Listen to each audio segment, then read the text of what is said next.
I didn't realize I didn't press go live.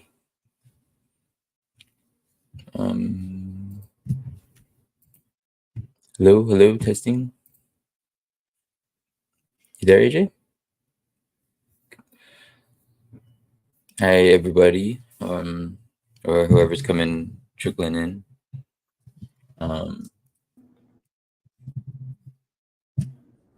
Hey, Sean. Sean, can you hear me? Yeah, you need a few more minutes? No, I'm good. Oh, okay. Can you see me now? Yeah, now I can see you. Okay, cool. What's up, man? Yeah, what's up, dude? Hey, I just sent you a link too that I remembered. Obviously, in reading off a book, you can't really like play video or audio of other examples that kind of tell the story. But I sent you a YouTube clip that we can maybe reference later. Let me see. Okay. Yeah, just let me know when you want to do that. Yeah, I'm gonna try. I don't know. I don't like when the camera's like at my chin. Hold on a second. Let's see.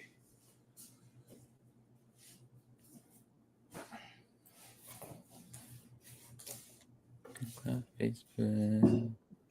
Click down here.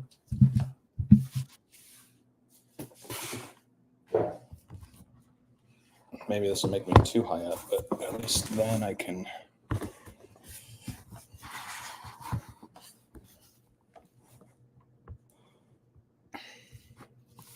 Hold on. I'm just going to go back to where it was before.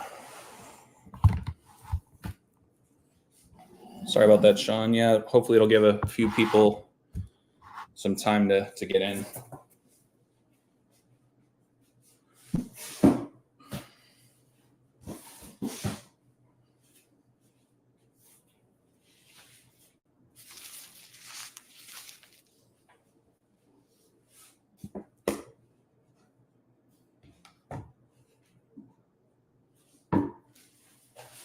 All right.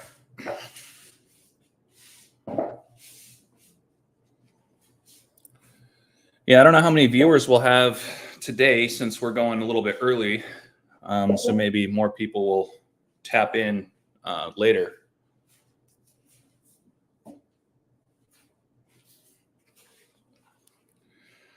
I can't hear you, Sean.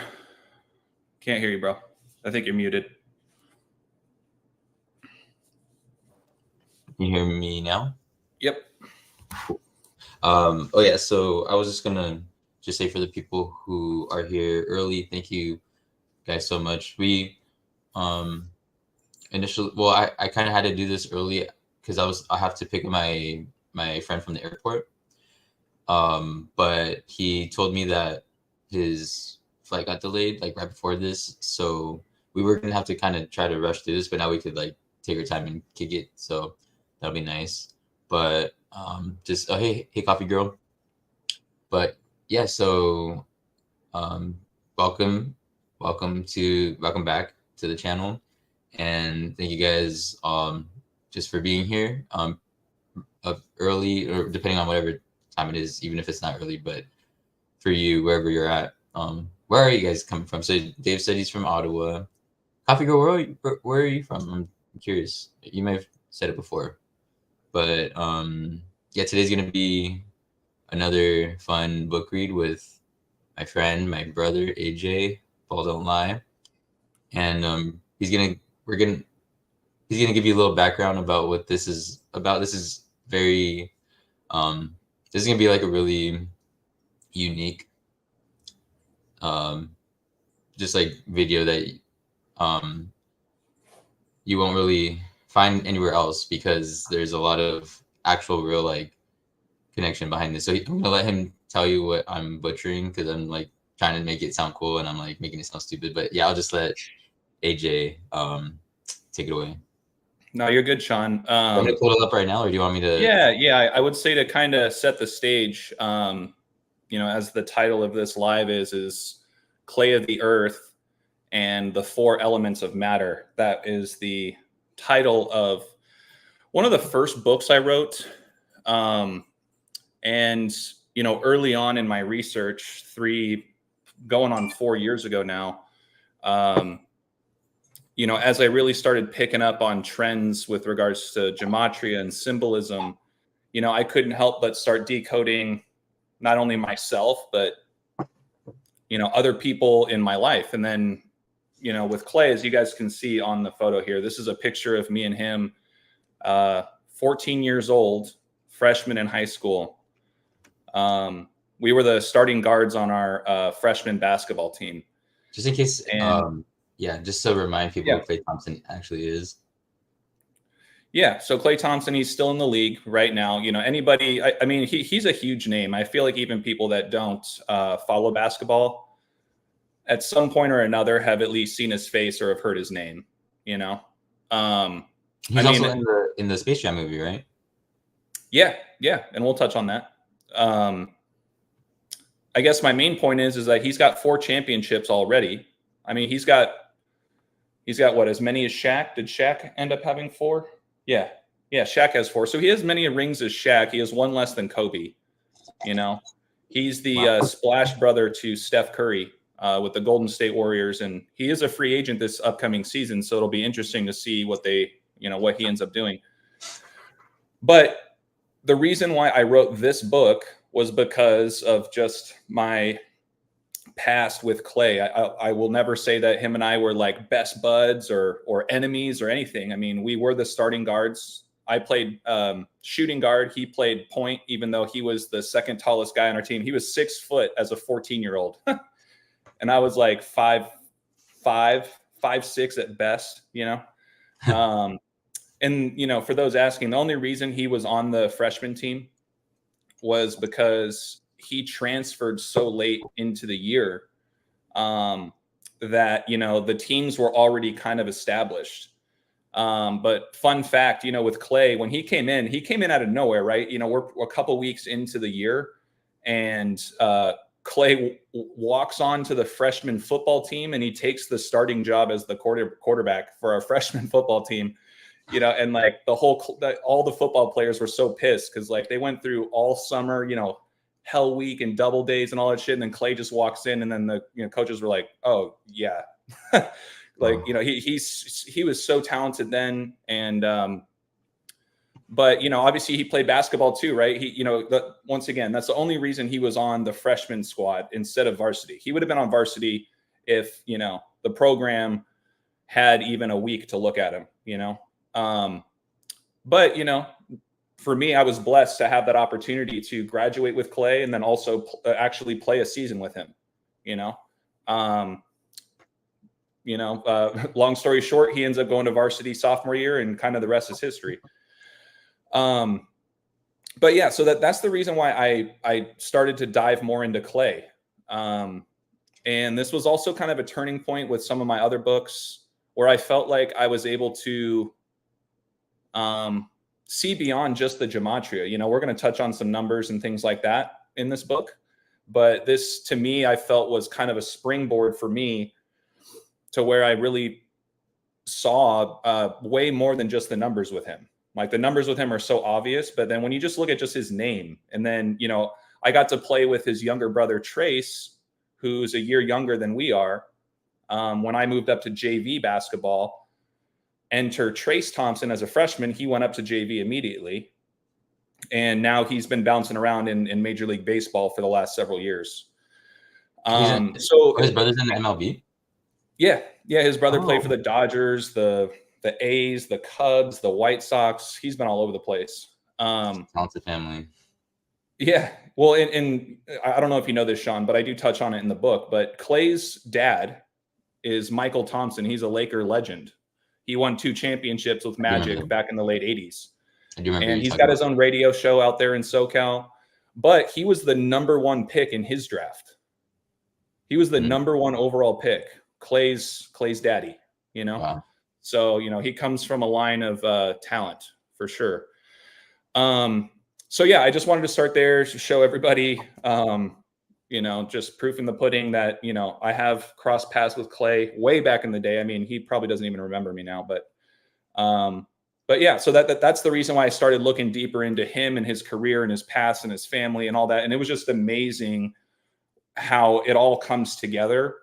And the first thing that really stood out to me about Klay was his just blatant connections to water. And as soon as I was just seeing a waterfall, pun intended, of all these things with clay and water, I realized that it actually expands to the other three elements of matter, right? Earth, air, wind, and fire.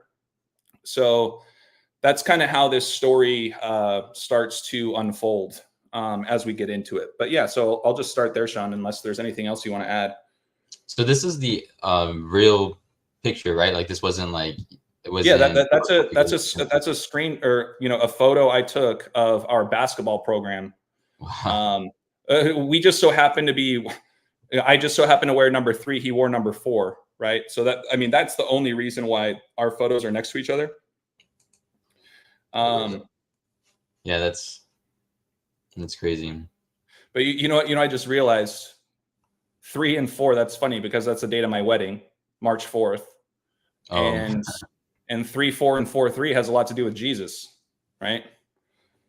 Right, yeah. Who walked on water, And his death date was or is recorded as you either write it the 3rd of April or April 3rd, 3443.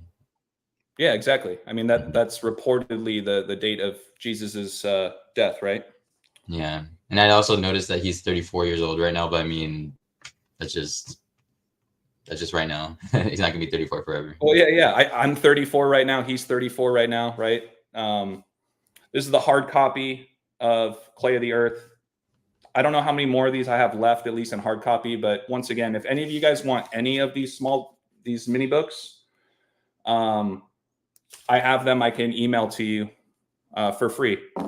I know a handful of people like to just take the free copy and then they'll go to, is Kinko's around anymore? Or they'll go to Staples or something and, print out a handful or however many they want. Mm-hmm. So, and you know what I realized too, Sean, side note, is that when you add wordplay, right, my big one, with my 6 other mini books, mm-hmm. I'm working on my 8th book, which is the Kobe book. And I didn't even intend to do it that way. Wow. So anyways, that's crazy. But yeah, so should we get started, or was there anything else you wanted to touch on before we do? Not really. I mean, I think we could definitely just start. Wait,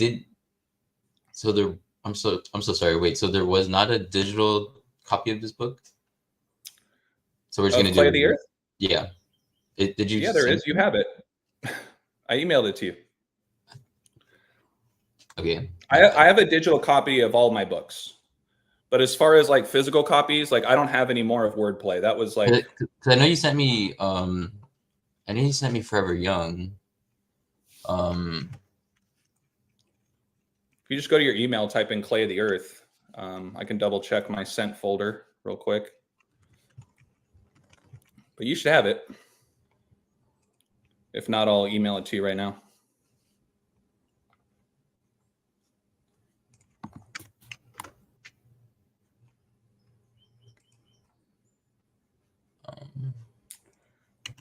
Oh, you know what? My apology. Can you resend it to me? Wait. No. Yeah. Here, let me resend it to you right now.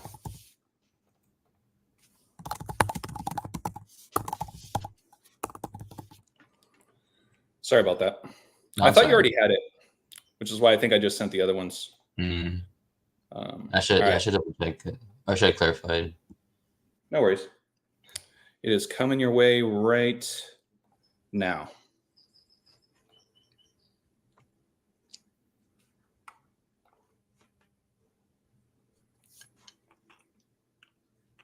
How many people do we have in the stream so far? I can only see comments because like I don't have a YouTube login to join the chat.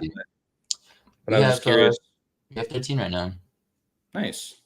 Cool. Well, appreciate you guys all being here. Hi, Kathy. I didn't get to say hi to Kathy. Coffee Girl in Dixon, Illinois. I don't know where that is, but I used to live in Westmont, Illinois for about 3 years. Dave from Ottawa. Great work. Awesome. Okay, got it. Hi from Montana. We got people all over. Zenith or Zenith, hey, peace to you too, brother. Sean shared with me your video you did breaking down the crazy Corona California earthquake timing with our last live. That was mind blowing, man. It's still so hard to process. But Zenith, Kind of kosher is in Texas, as am I. I'm in Austin. Howdy. what's up, Zenith? Thank you again. Hey. Appreciate you. Jesus Christ. I kind of kosher. Wait, hold on just a second. Okay. Yeah, so again, Zenith, yeah, I just want to say thank you so much for making that. It was awesome. Like it's surreal because, like I said, I started pretty much like from the beginning, and I was watching like channels like yours and like the other heavy hitters, you know, like Lambda and Casey and 7-1, and it's just surreal that I get to be part of the content now. You know, so I'm glad that you recognize, like, because the situation is so insane to me, and I'm just so glad that you recognize it for the like how crazy it is, like the way that I do, because it's, yeah, I'm still just blown away by it. It like opened up, like I felt like I walked through another dimension after that happened. So thanks, Zenith. That means a lot. That really means a lot. Hey AJ, I was wondering if, I don't know if you want to test it. We don't really have to, but there is a way where you can share your own screen, but I mean, there's no problem with it, just doing it the way we've been doing it. So yeah, I think we tried that once, and it was just a little challenging for me to like juggle. You know, however you're doing it, I got to figure out how to do that. So if you're cool with it, I'll let you drive. But I guess to start, outside of, you know, what I already showed you guys, the reason why I wrote the book, my kind of past with Klay and all that, if you can scroll up and just kind of show that first image that I included on the inside of the book, it's just kind of summarizing without even the detail yet, just the connections with Klay, right? I mean, you guys can go to Google and just type in Klay Thompson water, and you guys will see a lot of stuff. But yeah, so just kind of encompassing like all these cartoons they make of him by the water, his dog Rocco, his shoe line, him with sailor hats on, some of his commercial screenshots, his character in Space Jam. These are all kinds of things that we're going to touch on. But yeah, I think to dive in, just like the cover itself, that already like says a lot, because it's like you didn't have to manipulate any of these photos. Like these all just exist. Yeah, this was all just part of my research, you know, and I thought it would be cool to have some sort of image to kind of start and show people, like, you know, and this is just a select few photos. You know what I mean? This is a high level summary. And it's just so blatant, you know. But, you know, some people could be like, yeah, but that, you know, that's his brand, you know, and sure, there's probably some truth to that. But yeah, you know, in me re-reviewing my own book, I think the opening page is well worth reading through. The second page is just going back to a thank you for the intro. So we'll knock this out real quick. If you can just make it a little bit larger so people can read along. But here's how I open. So I say, in Greek philosophy, it is supposed that the universe comprises of 4 primary elements: fire, water, earth, and air. However, Buddha's teaching regarding the 4 elements was understood as the base of all observation of real sensations, rather than as a philosophy, where the 4 properties are of cohesion, water; solidity and inertia, earth; expansion or vibration, air; and heat or energy content, fire. It is also said that these 4 elements are the elements of spirituality and the foundation of healing practices in Chinese, Native American, Vedic, and Tibetan cultures, or Tibetan cultures. The practice of alchemy, the medieval forerunner of chemistry, based on the supposed transformation of matter, also included the grouping of these 4 elements. it is interesting that gold is said to be one of the 7 metals of alchemy. And for the alchemist, gold represents the perfection of all matter on any level. And Klay Thompson was, of course, drafted by the Golden State Warriors and has since won 4 championships with this franchise to date of writing this book.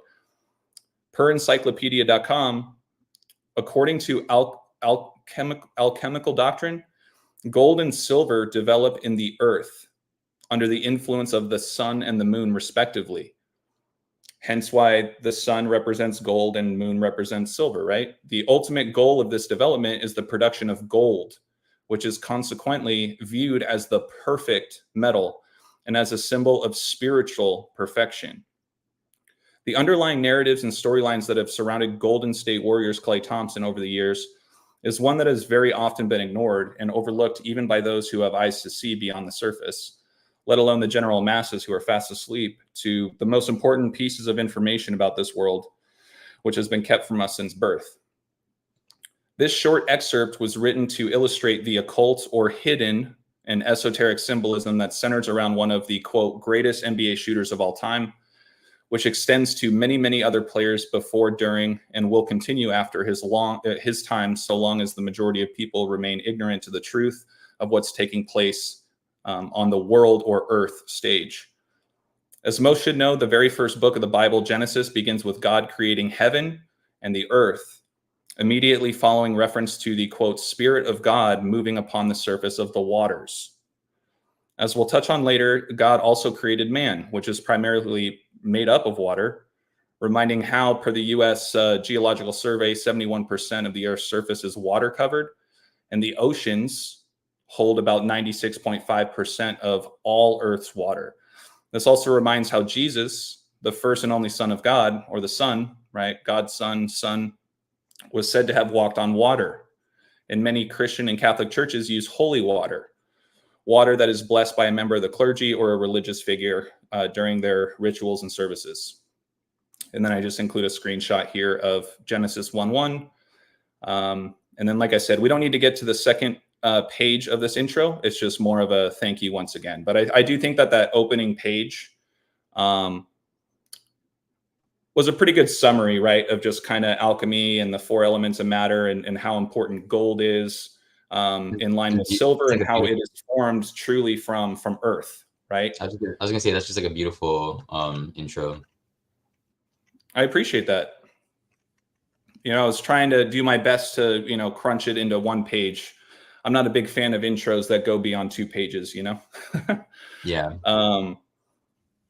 So yeah, anything else you want to touch on with regards to the intro, which kind of sets the stage of the 4 elements of matter and how we're going to dive into Klay's specific connections to these elements? Well, there's a fun fact, like a fun little fact. So something I've thought about in terms of like the Golden State Warriors with Genesis, like it just came to my mind when you brought up Genesis in the intro. So Genesis has 1,533 verses, and that's actually the date that matches the date that the Golden Gate Bridge began construction, 1/5/33, January 5th, 1933. Oh, okay. So I've Wow. always thought that was pretty interesting, and yeah, I think, you know, it's like something to think about, just because, you know, how you're mentioning the elements of just creation, and they have the, you know, obviously the Golden State Warriors, they have the Golden Gate Bridge on that's their logo. And then everything. Actually, fun fact, I believe it's actually the other bridge in the Bay Area. Most people think it is the Golden Gate Bridge. It looks very, very similar. I'd have to double check. But I remember hearing or reading something that was like a fun fact saying that it's actually not the Golden Gate Bridge. That's their logo. But that is the vastly common assumption, if you will. Oh, dang. That's pretty eye-opening because I was like so sure it was, because it just seemed like it'd be perfect, you know, for Well, I mean, Golden State, Golden Gate Bridge, right? Like, you know, I can't blame anybody for making that assumption that that's exactly what the logo is. But like I said, I don't remember where this came from or why this is hitting my head, but I remember learning or hearing that it's actually not the Golden Gate Bridge. that's funny. But Yeah. that was one thing. So I'll let you continue. Oh, Okay, is it the cool. next So page or? yeah. So, you know, I mean, you can just show them this quick little image that I put at the end of the intro. I always like to just put thank yous in the intro, and thank you to everybody in the chat, everybody watching that are eager to learn something new today. But I thought this image was cool, right? It's, you know, the flat or globe Earth, however you want to look at it, that's kind of floating above the water. And but yeah, so let's get into the first chapter, which is titled "What Does the Name Klay Mean?" This is a quick read, so I'll just blast through this one. The name Klay in the Christian religion stems from the meaning "a form of clay," reminding of the phrase "clay of the earth," where clay comes from the ground, usually in areas where streams or rivers or water once flowed. It is made from minerals, plant life, and animals, all the ingredients of soil or the foundation of earth. In other words, when water and soil combine, they make clay.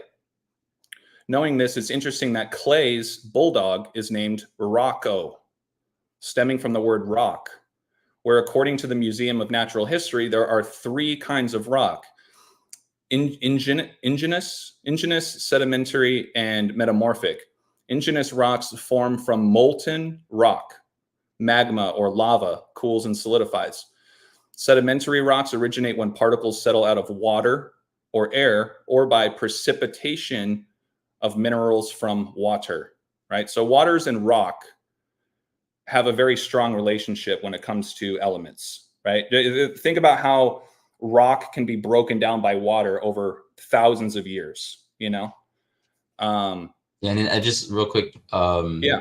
yeah, it's really interesting too because I think I shared with you when I guess connecting to the earthquake that happened during our last live stream, but the channel Uncanny Deduction, I shared with you how he made that connection with like Corona and Lyme, and the earthquake was in Corona, California, and then like when Zenith revealed to me like the synchronicity that was on Cinco de Mayo with the Corona beers, and so lime actually connects to the rocks because limestone and sedimentary, and Yeah. And think about how the word lime is a anagram of mile, like milestone, you yeah, know? yeah, and that ties into what Zenith, because Zenith commented living water, and yeah, like how you mentioned that water, there's like this relationship with like, you know, the sun.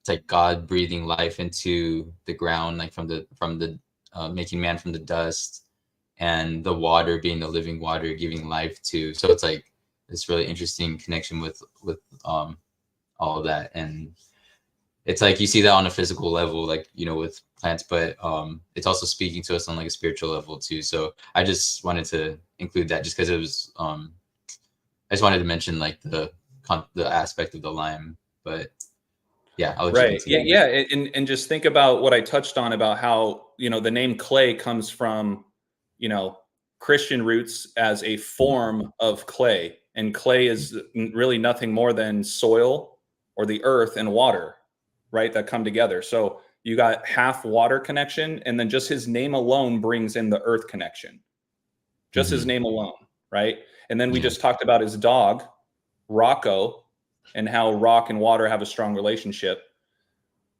But to, you know, kind of get to the end of this particular piece, I wrote here, and you could probably show them the image now.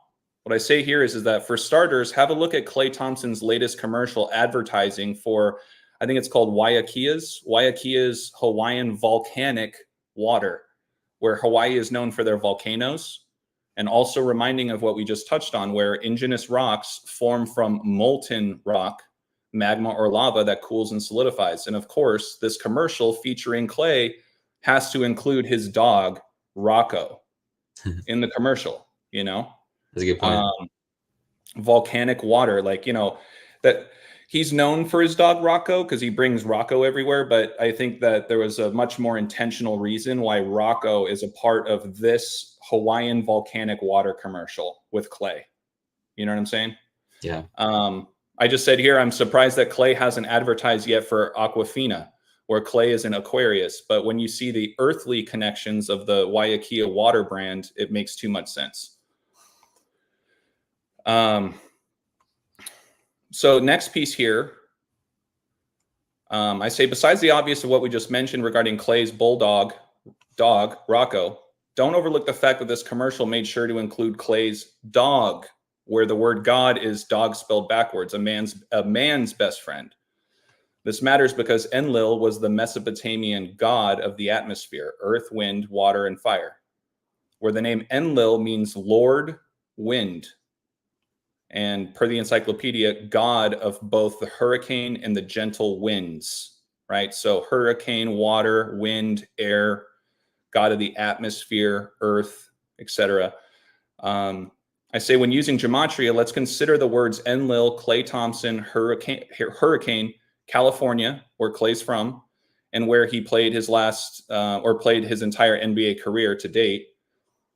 The words flow, earth, and flood, they all equate to 52 when using the 4 base ciphers of English gematria.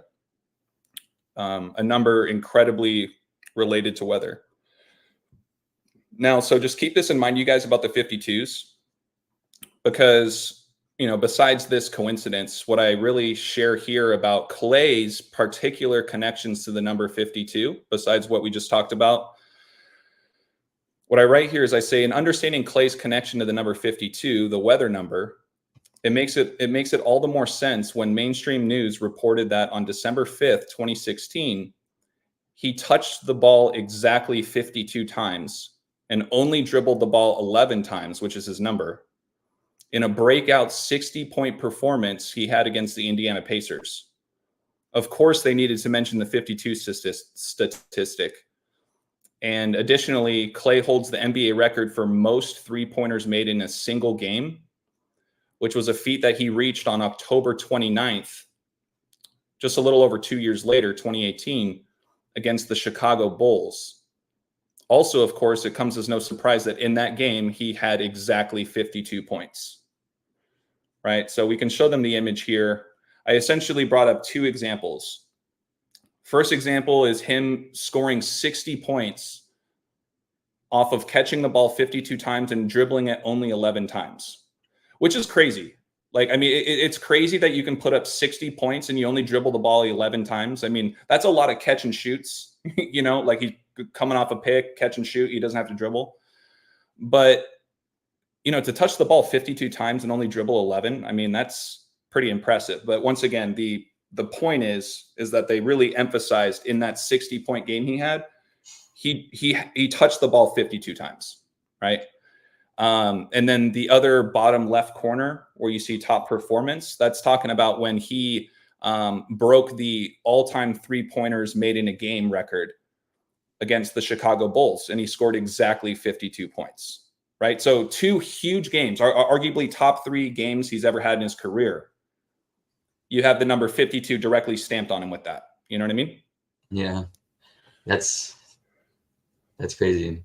Like those are, as of right now, like the most memorable games of his career. Like most, or I'm pretty sure I'll have to double check and see what his career high is, but I sincerely doubt he's scored more than 60. I'm pretty sure this 60-point game is his career high. Mm-hmm. And the 52, right, is obviously just under his career high, but that game is super special for him because he broke the most threes in a game record. Yeah, but the points, the point is definitely made though. Like that is, especially considering all this here. Right. Exactly. Yeah. I just included that to show as a reminder, just in English gematria, base ciphers, forwards and backward. And with numerology, you got Klay Thompson, hurricane, California, Enlil, earth, flood, flow. They all equal 52. And we just touched on the 2 different huge games he's had where 52 is all over the place, Yeah. you know? Mhm. So anyways, anything else before we touch on the next section? I wanted to read like just 2 comments real quick that were really cool from Zenith. He mentioned that Jesus is referred to as living water. The first pope was Peter. Petros, the rock. That was a rock of the church. Oh, wow. Okay. And Casey, what's up, Casey? Casey said also that Moses struck The rock rock to to get get water. water. Yeah, water. Yeah. So and then Zenith says 52 letters in the alphabet, including the capital letters. Okay, yeah, that's true. Well, so that would be in Francis Bacon, essentially. Mhm. In Francis Bacon, the first 26 letters are lowercase, and then the next 26 are uppercase. Oh, and then he says like cap, CAP, Yeah. like the Zenith is signify. already getting ahead of it. Yeah. We're going to touch on that in this next section about Clay's direct connections to water. But that's an awesome addition, Zenith or Zenith. Mhm. Sorry. I know Sean says Zenith. I can't help but say Zenith. I'm actually But not. all right. I'm not exactly sure if I'm correct either. My Yeah. bad. All right. So that's a perfect segue for us to get into the next section. So this is titled Clay's Blatant Connections to Water. There's a lot to unpack here, so I've done my best to break down Clay's connections to water as simply as possible below. And I try to I should have probably just made it as bullet points so it's a little bit easier, but I try to chop it up so it's easy to kind of digest this piece by piece. Yeah. So where is Klay Thompson reportedly born? He's born in Los Angeles, California. Southern California is on the West Coast next to the ocean, right? Okay, simple. Call it a reach, call it a stretch. Clay's father, Michael Thompson, was reportedly born in Nassau, Bahamas. And it is said that Bahamas comes from the Spanish word baja mar, meaning shallow water. Okay. Klay, even though he was born in LA, he reportedly grew up in Lake Oswego, Oregon. Okay, kind of like when you row a boat using an oar in a lake. Lake Oswego, Oregon, right? So just where he grew up. I did my best to bold it, right, to show lake and oar is in the same line as where he grew up. What is the state of Oregon arguably most known for? Rain and green trees. I went to visit a buddy in Eugene, Oregon back in college, and it rained the entire time. But it was beautiful. I mean, it was incredibly green, but holy smokes, it rained the whole time. Klay Thompson's father, Michael Thompson, attended the University of Minnesota.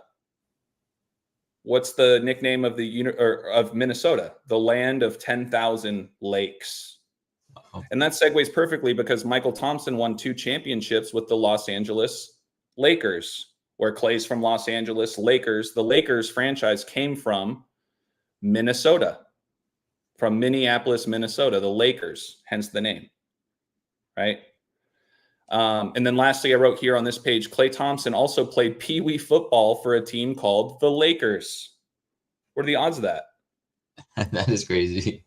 So you can show them the whole image here. It's essentially the top there. It shows Michael Thompson, who played for the Minnesota Gophers. Minnesota is the land of 10,000 lakes. We're going to touch on this in a minute, but Michael Thompson also played for the Portland Trailblazers. Portland is in Oregon, right? Port or Lake Oswego. See what I'm saying? But yeah, so he won 2 championships with the Lakers, and that franchise came from Minnesota, where Michael Thompson played. Okay. And then, yeah, right there below, you can see Klay, baby Klay there, wearing number 2 for the Lakers, a football team named the Lakers, I guess. So we'll keep it moving. And then we'll kind of have a little forum after this section. But I said, what team drafted Michael Thompson? The Portland Trailblazers, right? I just mentioned that. So Michael Thompson didn't go directly from Minnesota to LA. He got drafted number 1 overall to the Portland Trailblazers. And apparently that's how he met, his wife and future mother of Klay, Julie. Where did Klay's mother first attend college? The University of Portland. What is a port? A port or cargo is transferred between ships on the edge of an ocean, right? And I just mentioned here, and shout out to Zenith. You know, you already kind of touched on Captain Klay. This is where I was getting there. You know, I said some mainstream news reports and jokes that when Klay retires from the NBA, he wants to be a captain of a ship. This is where the nicknames Cruisin' Klay and Sailor Klay and Captain Klay all come from. I mean, look at him, even wearing his little sailor cap during interviews after a game, you know, wearing his sailor cap during the championship parade, you know. It goes pretty. It goes kind of hard though. I'm not gonna lie. What's that? That hat goes pretty hard. It's pretty awesome. I know. I agree. Some people might just be like, yeah, well, you know, he's really owning the water Klay thing, and you know, maybe it's an advertising thing. I don't know. But keeping it moving. So next thing, now we're segueing over to Klay's older brother. Klay's older brother, Michael, played college basketball for the, wait for it, Pepperdine Waves. Michael Thompson, he was a junior when Klay and I were freshmen. So he went straight to varsity. And, you know, so I got to watch him play high school ball for 2 years. Great player. He never got enough time. But, you know, he was between the three Thompson brothers, Michael Thompson, the oldest, definitely got the short end of the stick. He had a very small stint in the NBA, but outside of that, you know, he's not nearly as successful as his younger brothers. But anyways, Klay Thompson played college basketball for Washington State Cougars. So just looking at the brothers, right? Washington State for Klay and the Waves for Michael, the older brother, right? And Klay's mother, Julie Thompson, was also born in Washington.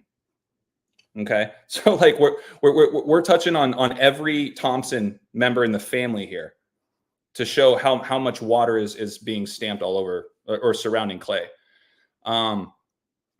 So the last, actually, okay, we got a little bit more here. Let's stop there for a second. Let's just stop there for a second. I don't want to hijack this. But we got probably another half to go through with Klay's connection with water in this section. But I wanted to open it up to you, Sean, if there's anything you wanted to add with that. I mean, I think pretty straightforward, right? Pretty straightforward, yeah.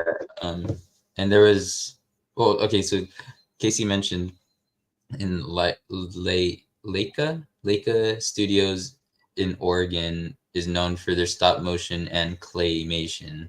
That's pretty interesting. Oh, wow. Okay. That's pretty cool. Nice. I love those kind of additions. That's amazing. Yeah. Oh, and then Asar, he says that he has a connection with Lime as well. Asar equals Sean equals Lime. That's really cool. And our names kind of are similar, but at the same time not. So yeah, that's really cool. It's and I was gonna say, like, in terms of all these things with so far, just like thus far with Klay and all these water connections, like it just really makes me wonder, like, especially with it going all the way back to his dad's childhood. It's like, you know, I really want, like, it could go both ways, you know, like you could see it as like, oh, this was planned for a long time, but at the same time, like, it could be something where, like, they don't even know, and then if someone were to break it down for them and they were like, whoa, what the heck, like, I had no idea, like, and it just kind of shows, like, you know, maybe it could be like God was paving the way for them and this was just like their destiny. Because when I think I've seen things like that, like, for my own life too, with connections with my own dad, and I'm like, wow, like, God really was setting this whole thing up. So it's either one or the other, but yeah, I don't know, what are your thoughts on that? Well, I really appreciate what you said there, because I think now would be a great time to show them that link I sent you. If you could pull that up, Essentially what it is, Sean, is it's a quick reel on YouTube, and it's Klay talking about just his relationship with water. And I found it really interesting. There's a couple things that I will wait to mention or ask you about after we watch it, but I think it's like a minute long. It's really quick. So yeah, if there's, I don't know if I heard. You said we won't be able to hear it though, right? What's that? But you said we're just gonna have to read it, or? Well, no. I mean, I assumed that if you hit play, we would be able to hear the volume like on your computer. I could be wrong though. I'm no tech expert, but I was hoping that I kept having issues with that, but I'm gonna test it right now. So let me know if you guys hear it, because I can hear it. So let me know if you hear it. Yep. I can't hear it. Yeah, we haven't figured it out, because it's like we've been trying to okay, like so how about this? I see that they put the text there. Can you maybe zoom in so we can read the text? Oh, nice, Zenith. Yeah, think about that. Klay and Lake. L-A-K-E, L-A-K-Y. L-A-Y-K, Lake, L-A-Y-K, Klay. Oh, Lake. wow. Dude, wow. Whoa. That is an awesome find. I really wish I had that in the book now. But it seems like I always feel that way after we do this, because everybody always brings awesome contributions. But yeah. Okay, so if you could zoom in just a little bit more so we can read the read what he's saying here. Yeah. So make sure that we play it from the beginning. Okay. But I can do my best to try and it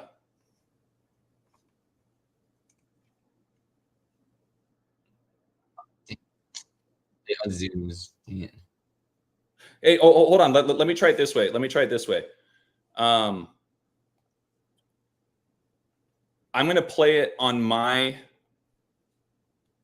computer, and tell me if you can at least hear, like at least here we can listen to it if you can hear it through my monitor, okay? Okay. All right.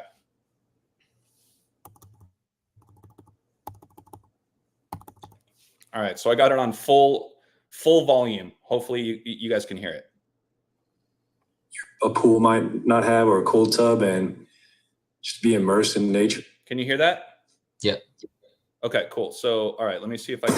Oh, shit. It doesn't matter what time of the year it is, the bay, it can be cold, but when it's one of those days where it's in the low 60s and the sun is shining, I make it a point to jump in the ocean. I just think the ocean has healing properties that a pool might not have, or a cold tub, and just be immersed in nature like that. It really makes me happy, and just your whole body feels so great when you get out of that cold water, and you just feel like, honestly, you just feel a little closer to God when you look up at the beautiful skies, and you just in the ocean. Like I'm an Aquarius, so I've always loved the water my whole life, and it really is my happy place besides the hardwood. Did you hear that?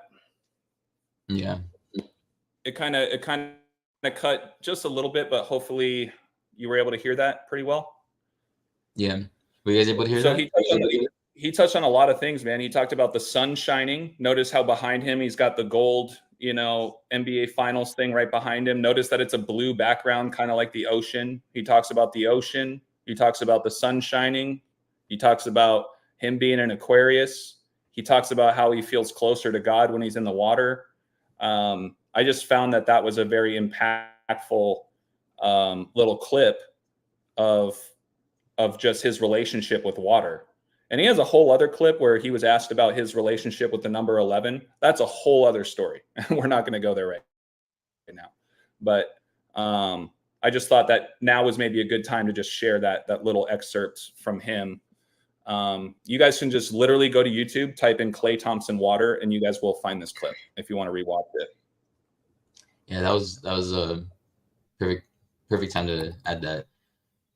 Because I know some people are coming in a little bit late, So I'm gonna pull up that picture again of you and Klay. I know, like, because right now we have Okay. almost 25 people. So let me do that.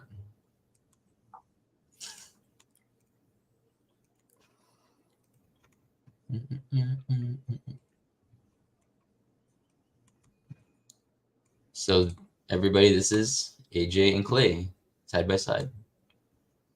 Yep, this was If when you want to just like, if you want to maybe just review it. Yeah, I again. can rehash it. So I know we started early today, but this was the first image that we showed, just because I want to kind of explain to folks why I wrote a book about Klay specifically.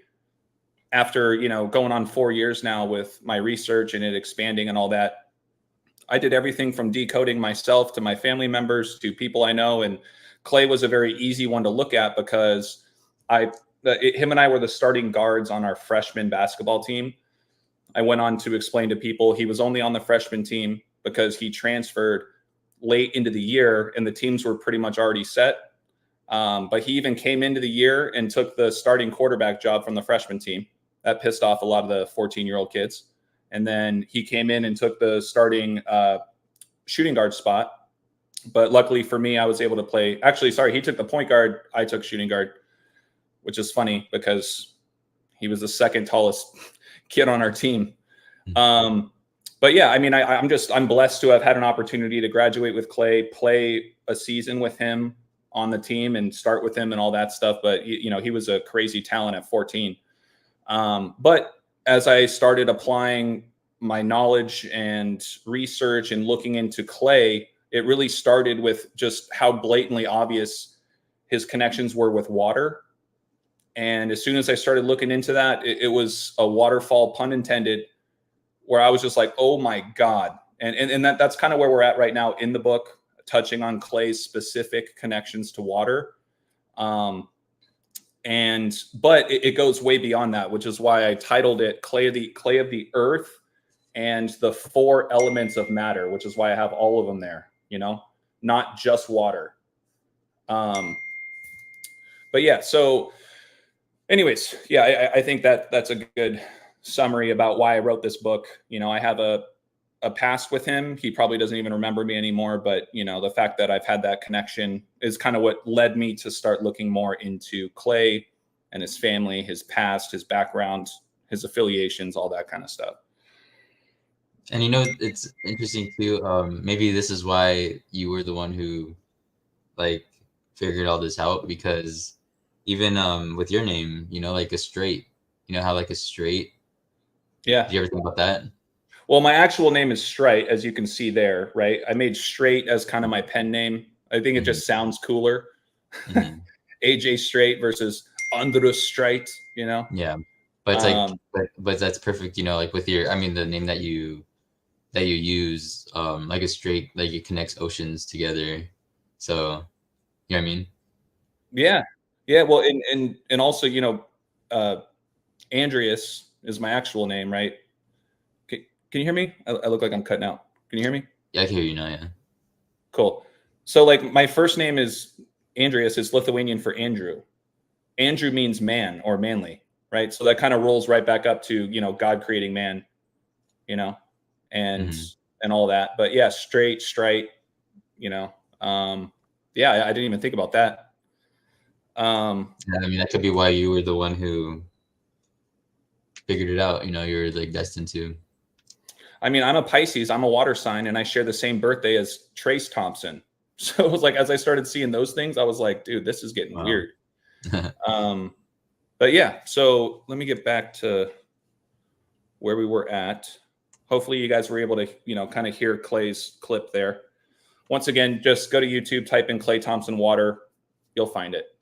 But yeah, so Sean, if you can maybe just jump to the next image, I'll read the top part of it, but I want people to see this next image here. Also, Kimberly, yes, I'll provide you with the AJ's email so you can buy those books. You can get the books. So this next piece, right? Once again, we're still talking about Klay and water, but you'll see how it starts to kind of overlap with these other elements.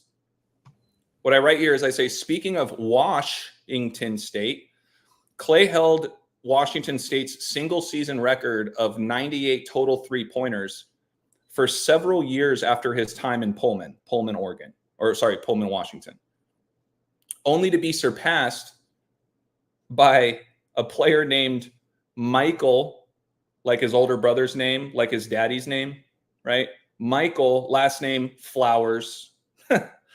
Flowers, where he hit 100 threes, right? So he beat Klay's regular season record of threes. Obviously, flowers or flowers, flow, right? They need to be planted in the earth's soil or clay and watered in order to grow and thrive in its environment. So this whole thing with Klay, with Michael Flowers surpassing Klay, that in and of itself is a gnarly ritual or tribute or something to these 4 elements of matter: water, soil, you know. And Sean, notice that I have this one with the sunflower. This is way before I wrote the books about, you know, Man on the Moon. But I mean, how perfect of an image though. The sunflower, water, sun, silver, you know, the soil. You see what I'm saying? Yeah. But yeah, no, to me, I thought that was extremely interesting when I saw that. But then next, so just to keep it moving, check this out, you guys. Like I mentioned in that clip, Klay Thompson admits he's an Aquarius. He was born February 8th. Klay's father, Michael Thompson, he's also an Aquarius, born January 30th. Klay's mom is also an Aquarius, born January 25th. Klay's younger brother, Trace, is a Pisces, which is a water sign, and he shares the exact same birthday as me a year later. Check this out, Sean. I know you've read this book before, but maybe it's been a minute. But Klay's older brother, Michael, was born on the 153rd day of the leap year. Okay? That matters because Klay's younger brother was born on March 15th, the date written 153. Oh. And why does that matter? Because it ties right back into the Bible, the miracle catch of 153 fish. To me, that was mind-blowing. So, in other words, mommy and daddy are both Aquariuses. Klay's an Aquarius. Klay's older brother's an Aquarius, who was born on the 153rd day of the leap year, and his younger brother was born on March 15th, the date written 153, tying right into the miracle catch of 153 fish. Wow. So literally his entire immediate family, mommy, daddy, older brother, younger brother, and himself, all swirl up into a perfect alignment with water. You know? That is insane. And so I think this is the last page. No.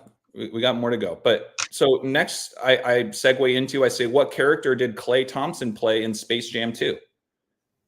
Wet, fire. So water and fire. Boom. We're going to stamp 2 of the 4 elements on Klay right there, just in his character name. Where has Klay played his entire NBA career to date? The Bay area, right? The Bay, water. Alongside Stephen Curry, who is Klay Thompson known as? A splash brother. A splash brother, right? So you can take them to this next image here just to show them. Here's Klay as Wet Fire in Space Jam 2. Here's one of a million advertisements of Klay and Steph being splash bros. And, you know, the other thing too, Sean, think about this. Like, remember how I pointed out that there was the gold behind Klay during that clip with the blue background? Yeah. The water and the sun. And he was talking about water and the sun. And I mean, just look at that. Just look at that color connection right there. It's the exact same colors as Golden State. Gold and blue. You know what I mean? Yeah. So what's up, Joseph? Hey, Joseph. And there's also something I learned this from you, Casey, how like the basketball logo in the back here, it actually looks like the Pisces logo. Oh, yeah. So, like, I mean, just the way that the lines on a basketball form, right? It's like the Hurley logo we talked about. It forms outward like this. It's like the torus field. It's like the torus field, you know? Yeah. No, that's a great addition, because think about this: basketball, Aquarius, right? Splash Bros, water, you know? Yeah. We're going to get more into it. So this is probably like the meatiest part of the book, right? Is where, like, this is me sharing with you guys everything related to Klay and water. And then it sprinkles in some of these other elements, right? Fire, soil, flowers, etc. Right? So let's keep it moving. This is going to segue into kind of a side note about how water is related to money and currency. And I'm very blessed for this next section to where I was able to actually record a section from Rambo before he removed his YouTube channel. And I think this is a beautiful, probably my favorite part of this whole book, is talking about the connections with water and money. And it's very important that you guys can at least grasp some of this. So we just touched on, right, wet fire, Splash Bros, all that. So think about this coincidence, you guys. Stephen Curry, or Stephen Curry, the head coach is Steve Kerr. That right off the bat. Oh, how perfect. Stephen Curry and Steve Kerr, you know, winning championships. But think about this. Current. Think about the current. Think about currency. Think about current and sea, and how currency is literally two words put together that directly relate to water. Current sea. Okay? Speaking of currency, from the wise words of Rambo, also known as the Truth Codes, I just want to take a moment. You guys, I swear to you, it is the best $5 you'll ever spend a month with the content that he puts out. Sean, please put, you know, his Patreon link in the video if you can, because his knowledge and his insight is truly inspirational. And, you know, as I've said before, I strive to grow and expand my knowledge to his level. So what I say here is that he articulates the profound reasons behind why money is directly connected to water. Okay. He explains the ultimate tool of control on the material plane, the realm of three-dimensional limitation, is money. The human race literally has to pay for the right to live, which actually makes human life not a right, but a privilege. To analyze the history and trajectory of the human story and the material realm is to analyze its most salient influence, money. Once again, you guys, these are Rambo's words, okay? This is a quote from Rambo. All material life depends on one specific element, which is hydrogen, the mother particle. Without hydrogen, life in the physical material plane cannot exist.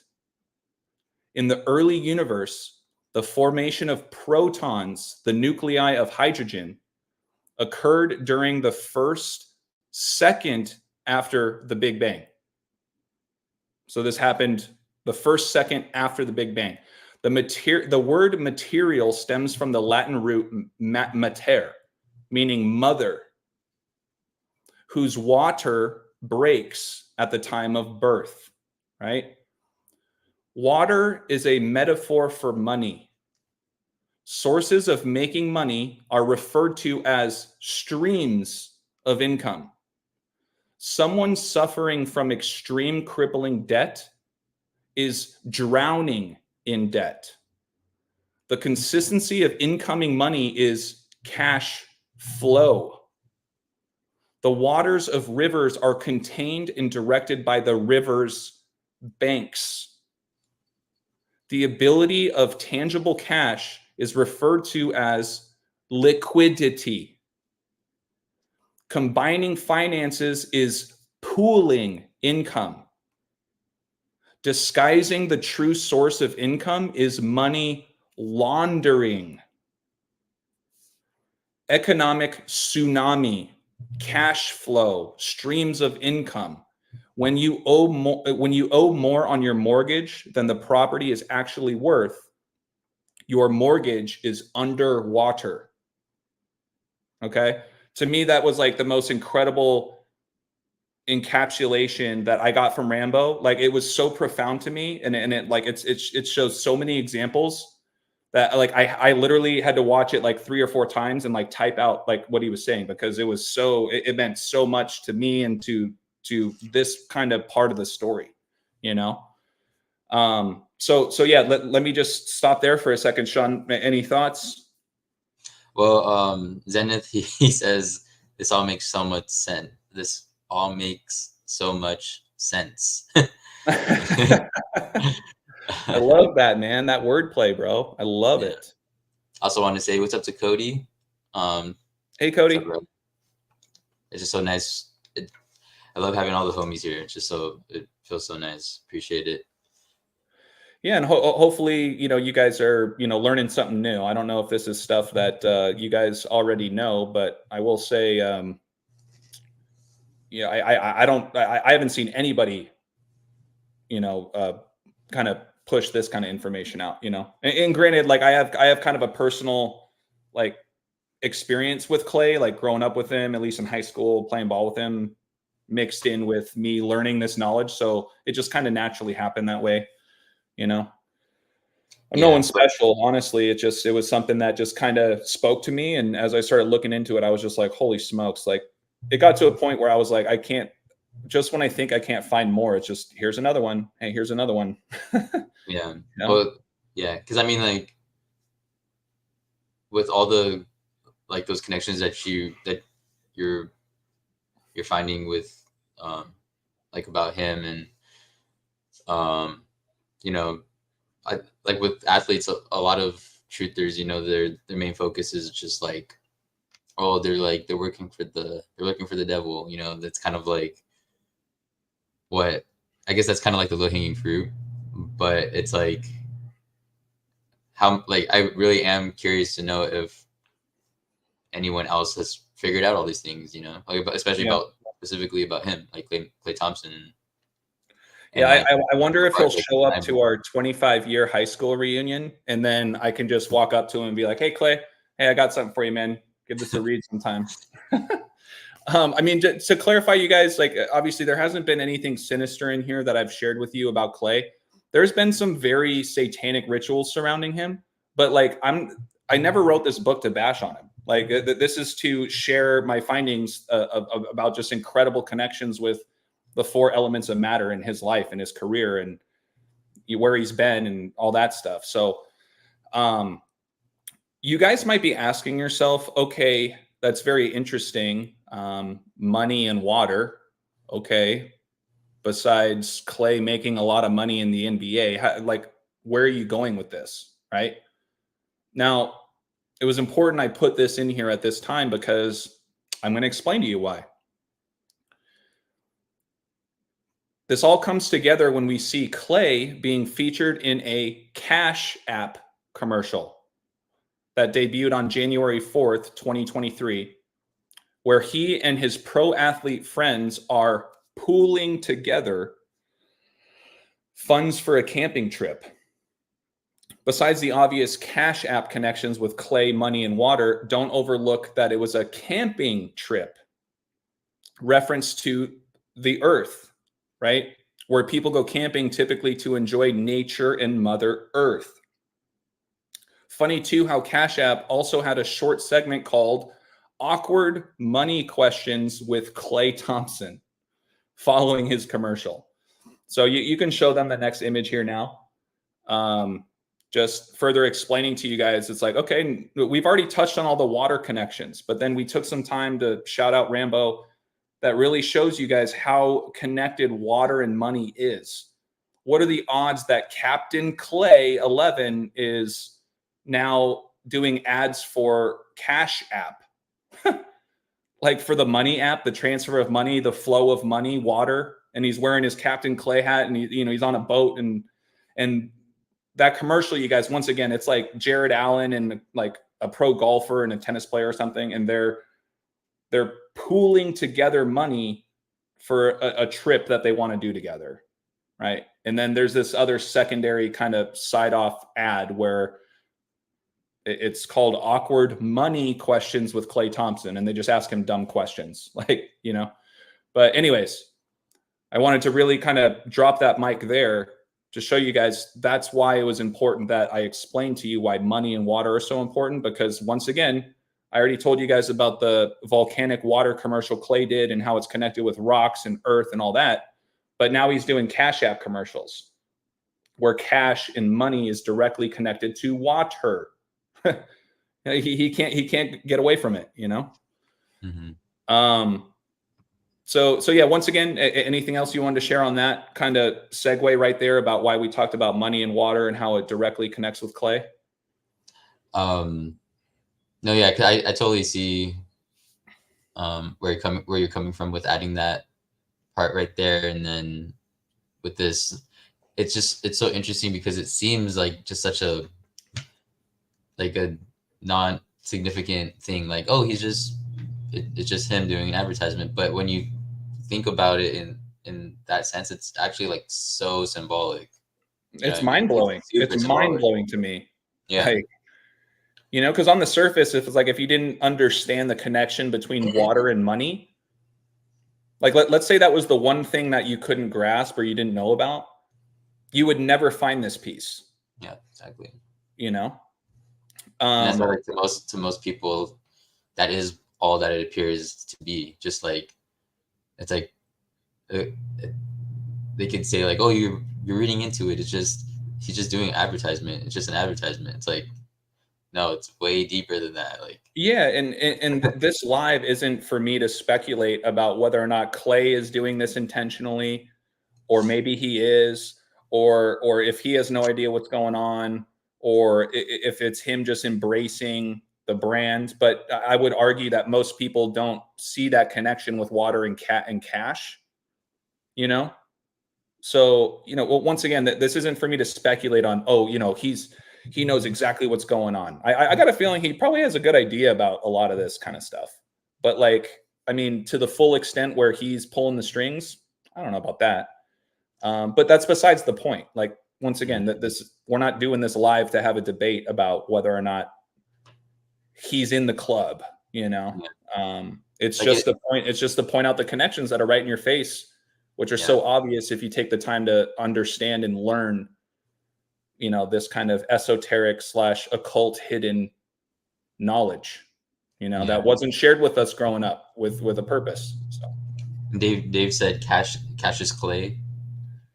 Cash is Klay. Oh wow, I love that one. That's awesome. And shout out to Chill Rock, like Dame Dollar going to the Bucks, Damian Lillard, who played for Portland. He played for Portland, by the way, but now Dame Dollar is his rap name. So Dame Dollar goes to the Bucks. I never even thought about that. That's awesome.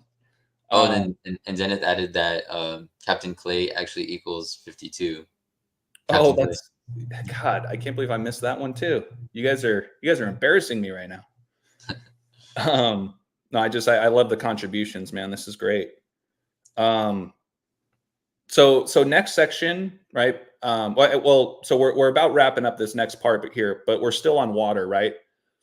What I want to emphasize, and Sean, this actually, I just realized segues right back into what we were talking about with Matthew Perry dying in water with a moon above his head, Matt on the moon, right? Matt and moon, and how the moon controls the tides, and how the Alabama Tide was in the Final Four playing against the Wolf Pack, Howl at the Moon, right? So this is going to everyone just keep in mind, because I know that a lot of people have joined since we started. So AJ wrote this book. When did you write this book? Can you remind me when you wrote this book? It was last year. So way before Matthew Perry died, and not necessarily. Yeah. This was probably like April or May of last year, almost a year ago, I would say. Yeah, I did. I feel like that's important to, I guess, for the context, because it's like, you had written this, and then we started seeing all that stuff play out like after. Yeah. So I want to say, I'm pretty sure this was the order. I did Fool's Gold, which we reviewed last week, right? I then did Klay of the Earth. I then did 8 days a week.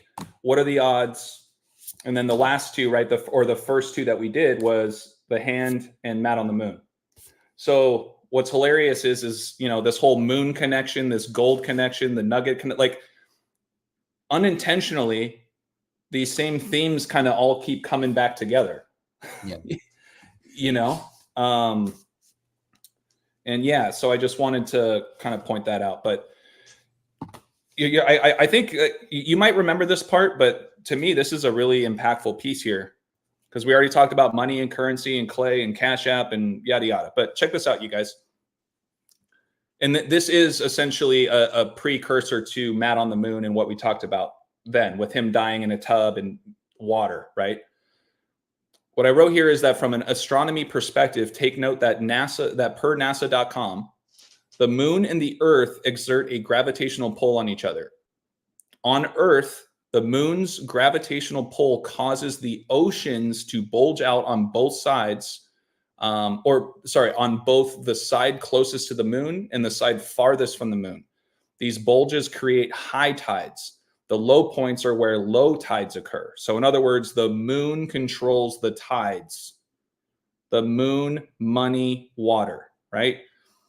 With this in mind, at this point, it should come as no surprise that Klay of the Earth, Thompson, has been seen during pre-game shoot-around with Will Ferrell, dressed as his semi-pro character, Jackie Moon. Even further, Klay of the Earth has also been seen entering the arena pregame as Jackie Moon on Halloween in 2018, where he attributes his NBA record-breaking 14 three-pointer performance to wearing a headband reminding him of Jackie Moon. So remember we were talking about his most three-pointers ever in a game where he scored 52 points? Yeah.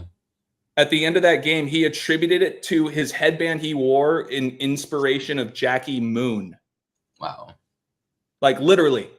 Klay, where'd you get what happened today? Oh, it was the headband, man. Shout out to Jackie Moon. That's literally like essentially what he said. Wow. Where he scored 52 points. You know what I mean? Yeah. Yeah. Okay. So if you can just scroll to the next image here, that this is just to show you guys what I was just reading, right? So the first half is just explaining how the moon controls the tides. But when you get down, I think more importantly, yeah, those images right there, you got Klay shooting around before a game with Will Ferrell as Jackie Moon. And then you have Klay dressing up as Jackie Moon. And then you have Klay shouting out his headband he wore when he hit the 3-point all-time record in a game, saying he wore it was the headband. It was good luck because right there, we can read that piece. It says right here, Thompson thought the headband made him resemble Jackie Moon, Will Ferrell's character in the sports comedy Semi-Pro. And he says, I looked like Jackie Moon out there. Thompson said after the game, that's probably why I broke the record. Seriously? Like, at this point, you guys, with how directly connected Klay is with water and how important we know that the moon controls the water, and Klay shouting out Jackie Moon and shooting around before a game with Will Ferrell as Jackie Moon. I mean, this is the kind of stuff where it's like, dude, whether Klay knows what's going on or not with regards to this, like something's orchestrating it. I'm not saying it's like a particular person or a group of people. It's that's very possible. But like there could be even more behind it. You know what I mean? There could be like a spiritual esoteric thing going on around it. You know, once again, this live isn't to speculate about that and to get to the bottom of why is this happening. It's just more about showing you guys how blatantly obvious and redundant this becomes when you know what to look for. At this point, I didn't even need to scrape and claw for this kind of stuff. It was just like I was just doing a couple Google searches and I was just like, oh, geez, Jackie Moon, Cash App, water. Like it's so simple in a way when you kind of digest what we've reviewed today. Yeah, and it's like undeniable too. You know, it's like the fact that you can make those connections like to water with those things that you wouldn't have thought to, like the Cash App, and then this, it's like those undeniably connect to water. Like they just, whether like like you said, whether it's like intentional or not, like you can't deny that those two themes connect to water. So, and Well, I mean, that's all. Sean, Really you and I have probably touched on, I would argue, at least 30 examples at this point, between every member of his family, to the team he plays for, to Captain Klay, to the moon, to Jackie Moon, to Rocco and rocks and the volcanic water example. I mean, and to Wet Fire, and to the Splash Bros, and to Washington State, and to the Pepperdine Waves, and the 153 fish example between the brothers. I mean, once again, it goes to a point where you go, okay, anybody that's going to look at every single thing on that punch list so far and go, yeah, all of this is a coincidence. I can't help you. I can't help you. Like that just, okay. Okay. You know, I'm not trying to convert people to anything. I'm just here to share patterns and insight and knowledge, esoteric and hidden or occult information that, you know, things that are taking place right in front of our eyes every day that nobody's seeing.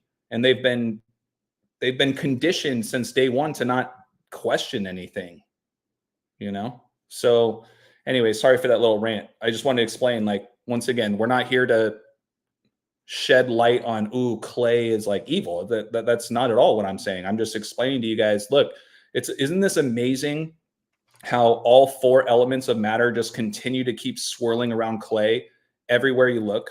I mean, it's crazy. It's crazy to me. Like, it's a beautiful story, right? Once again, like with the read-throughs we've done, I mean, at the end of the day, I'm like, dude, this shit is beautiful. I mean, it's incredible. Yeah. What's happening. And I'm putting way more of my time, energy, and thought into just how amazing this is, as opposed to trying to crack the code and figure out, get to the bottom of it. You know what I mean? Like, we're never going to get there. But if I can appreciate the beauty in the research and the journey to find how incredible it is, I mean, to me, I think that's the most rewarding, you know?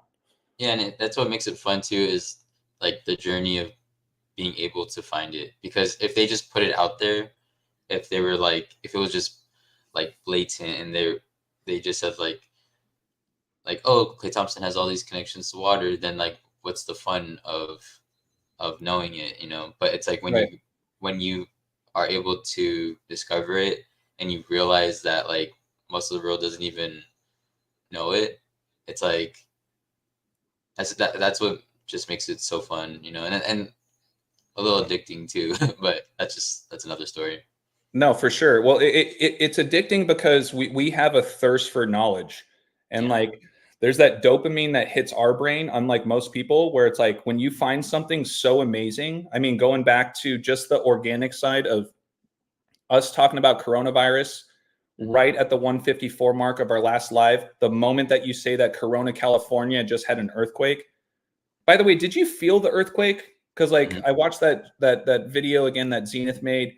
And I remember like you looking or whatever, but I thought maybe you just like heard the news. But like, did you feel that? Like you felt? Yeah, I was looking at my window because my window's right there, and like I felt it like hit my window. So I was dude, like, that's crazy, dude. I didn't even know that. I mean, it just, you know, shout out Zenith. Zenith did a amazing job kind of breaking down that moment.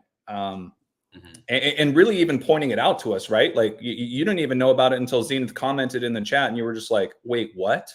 Exactly. And I mean, that is like beautifully scary, Yeah, kind of in a way, but it's like beautiful at the same time. You know, it's like, okay, there's something there. You know. Anyways, like the past few, like since that happened, like the past few days, like it's wild because I'll just go out and do some things that I need to do, and I'll be out in public, like at the store or something, and I'm just like, I feel like so spoiled compared to like the rest of the world, because I'm like, man, you guys have no idea like like what this random person walking through the store just experienced like in his own life, and like it's something I mean, I don't want to say that, I don't want to assume that no one else out there has experienced amazing things, but it's just like what, like people like they'll just see a random dude with a black hat and like just like walking around the store, but they'll have no idea like what happened. And right. And or you could even look at them and see like what their total receipt was checking out of the grocery store, and like you see it aligns directly with like the date or something, and you're just like, oh geez, and like they'll never know. yeah. You know. Okay, so we're close to halfway done. Once again, appreciate people sticking around, and we just concluded the water section, if you will, about Klay. Obviously, a lot we touched on, just water connecting to money, connecting to the moon, right? That's kind of the main gist of that section. So next, I titled this section Earth, Wind, or Air, and Fire, right? Now that we've tackled the vast majority of Klay's connections to the water element of matter, this chapter will focus on the other three. As previously mentioned, Klay Thompson's father, Michael Thompson, was drafted by the Portland Trail Blazers. Okay? And Klay portrayed the character Wet Fire in Space Jam 2: A New Legacy in 2021. Before Klay was drafted, most people don't remember when he was pulled over during his time in Pullman, Washington, and was cited for marijuana possession in his vehicle. This was right before he got drafted. And I remember at that time, everyone was like, oh my God, Klay's going to drop in the ranks and all that. And maybe he did. I mean, he was drafted just outside of the top 10. I mean, he was the 11th overall pick. He wears number 11, and I could write a novel about him in 11. But, you know, I think some people would argue that if it wasn't for this story, he might have gone top 5, top 8.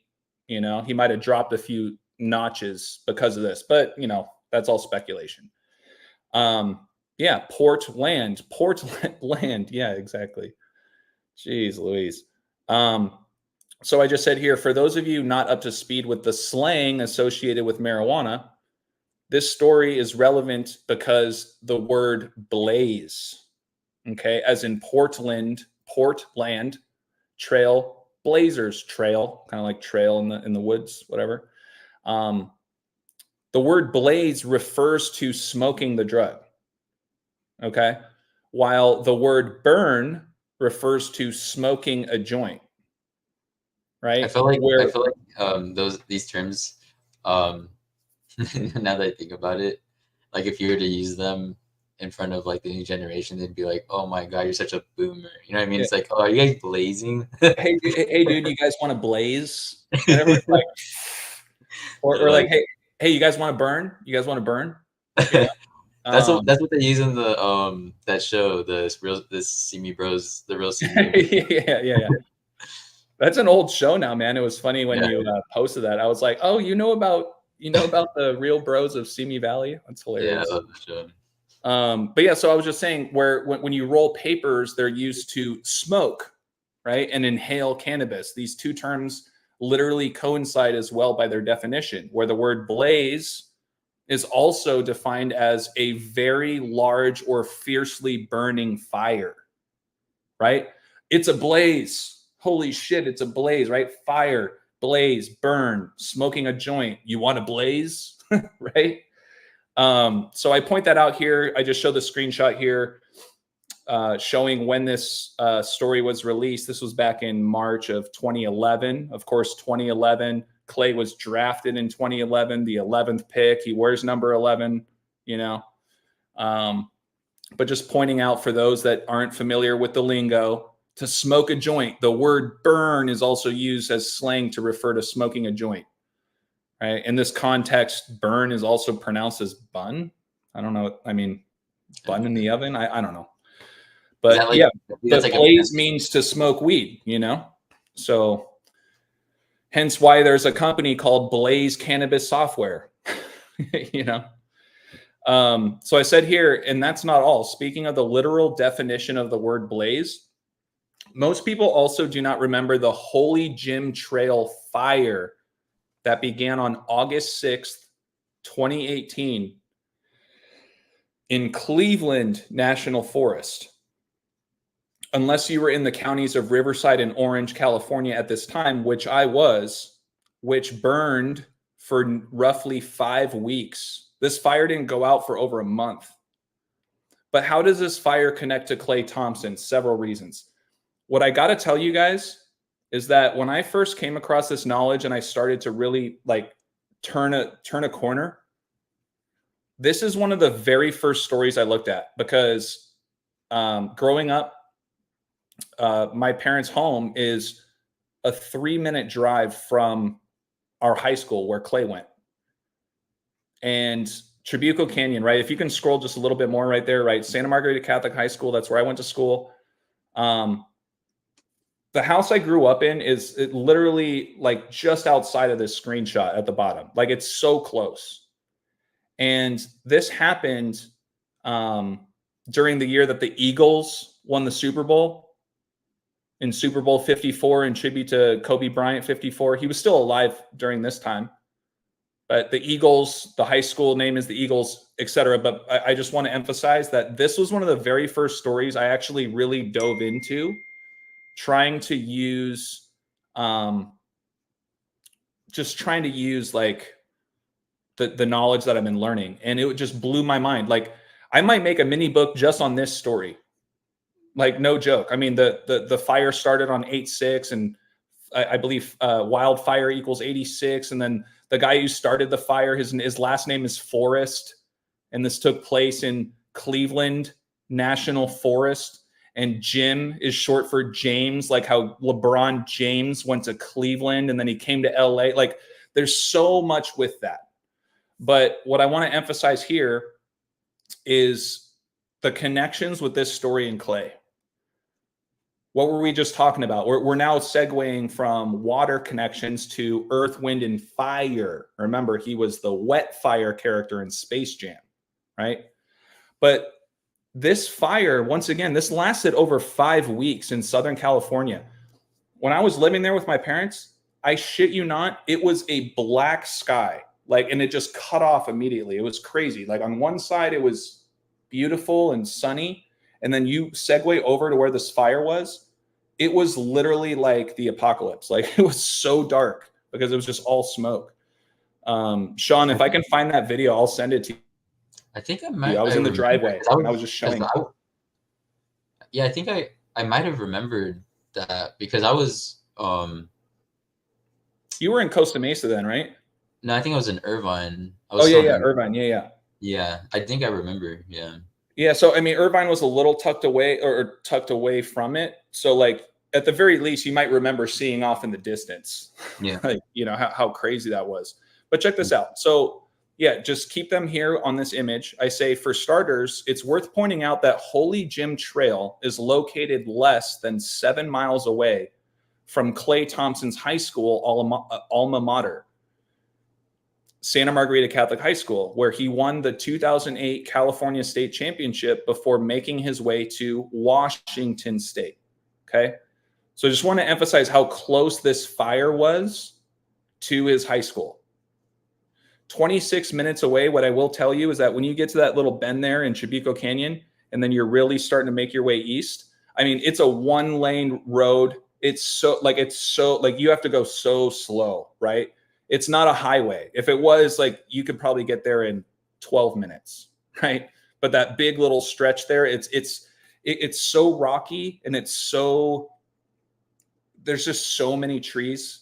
It takes a long time to get out there.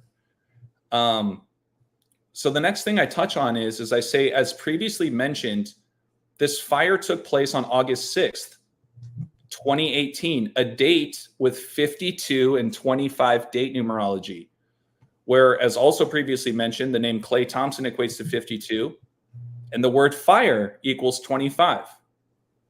This reminds of the words Enlil, earth, and flood, all equaling 52 and 25.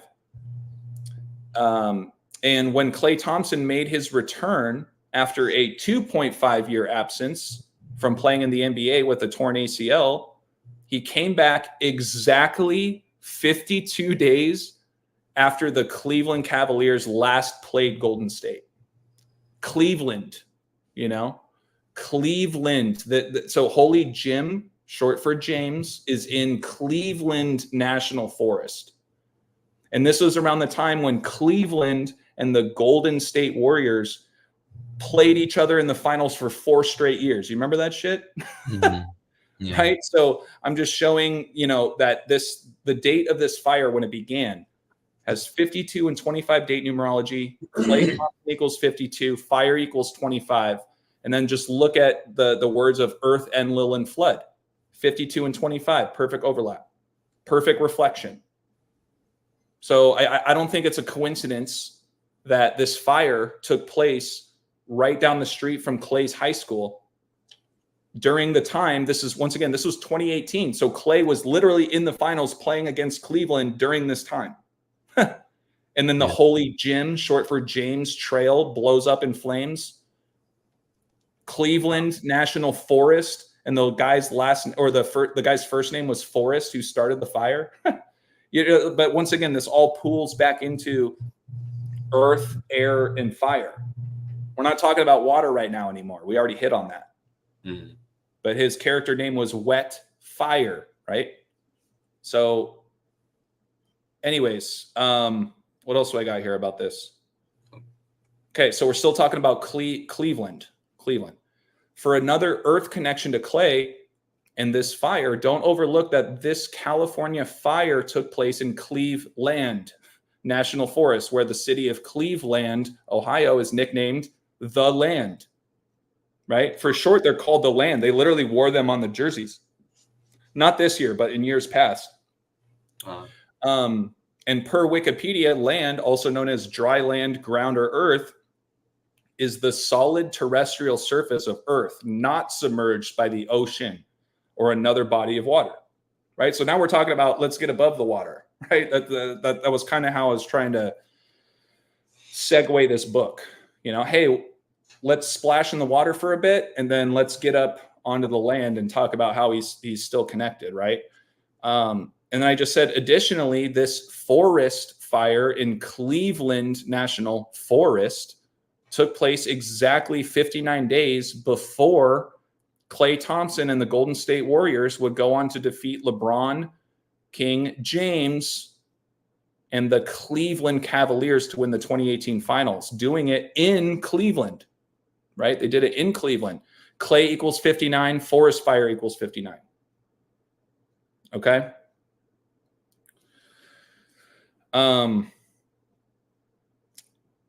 Yeah, so, okay, we got one final page here kind of tying in just this story and him winning the championship that year, 59 days after this fire, right? Or before, sorry, right? Meaning June 8th, that was the date that he won. And then 59 days later is when the fire happened. Okay?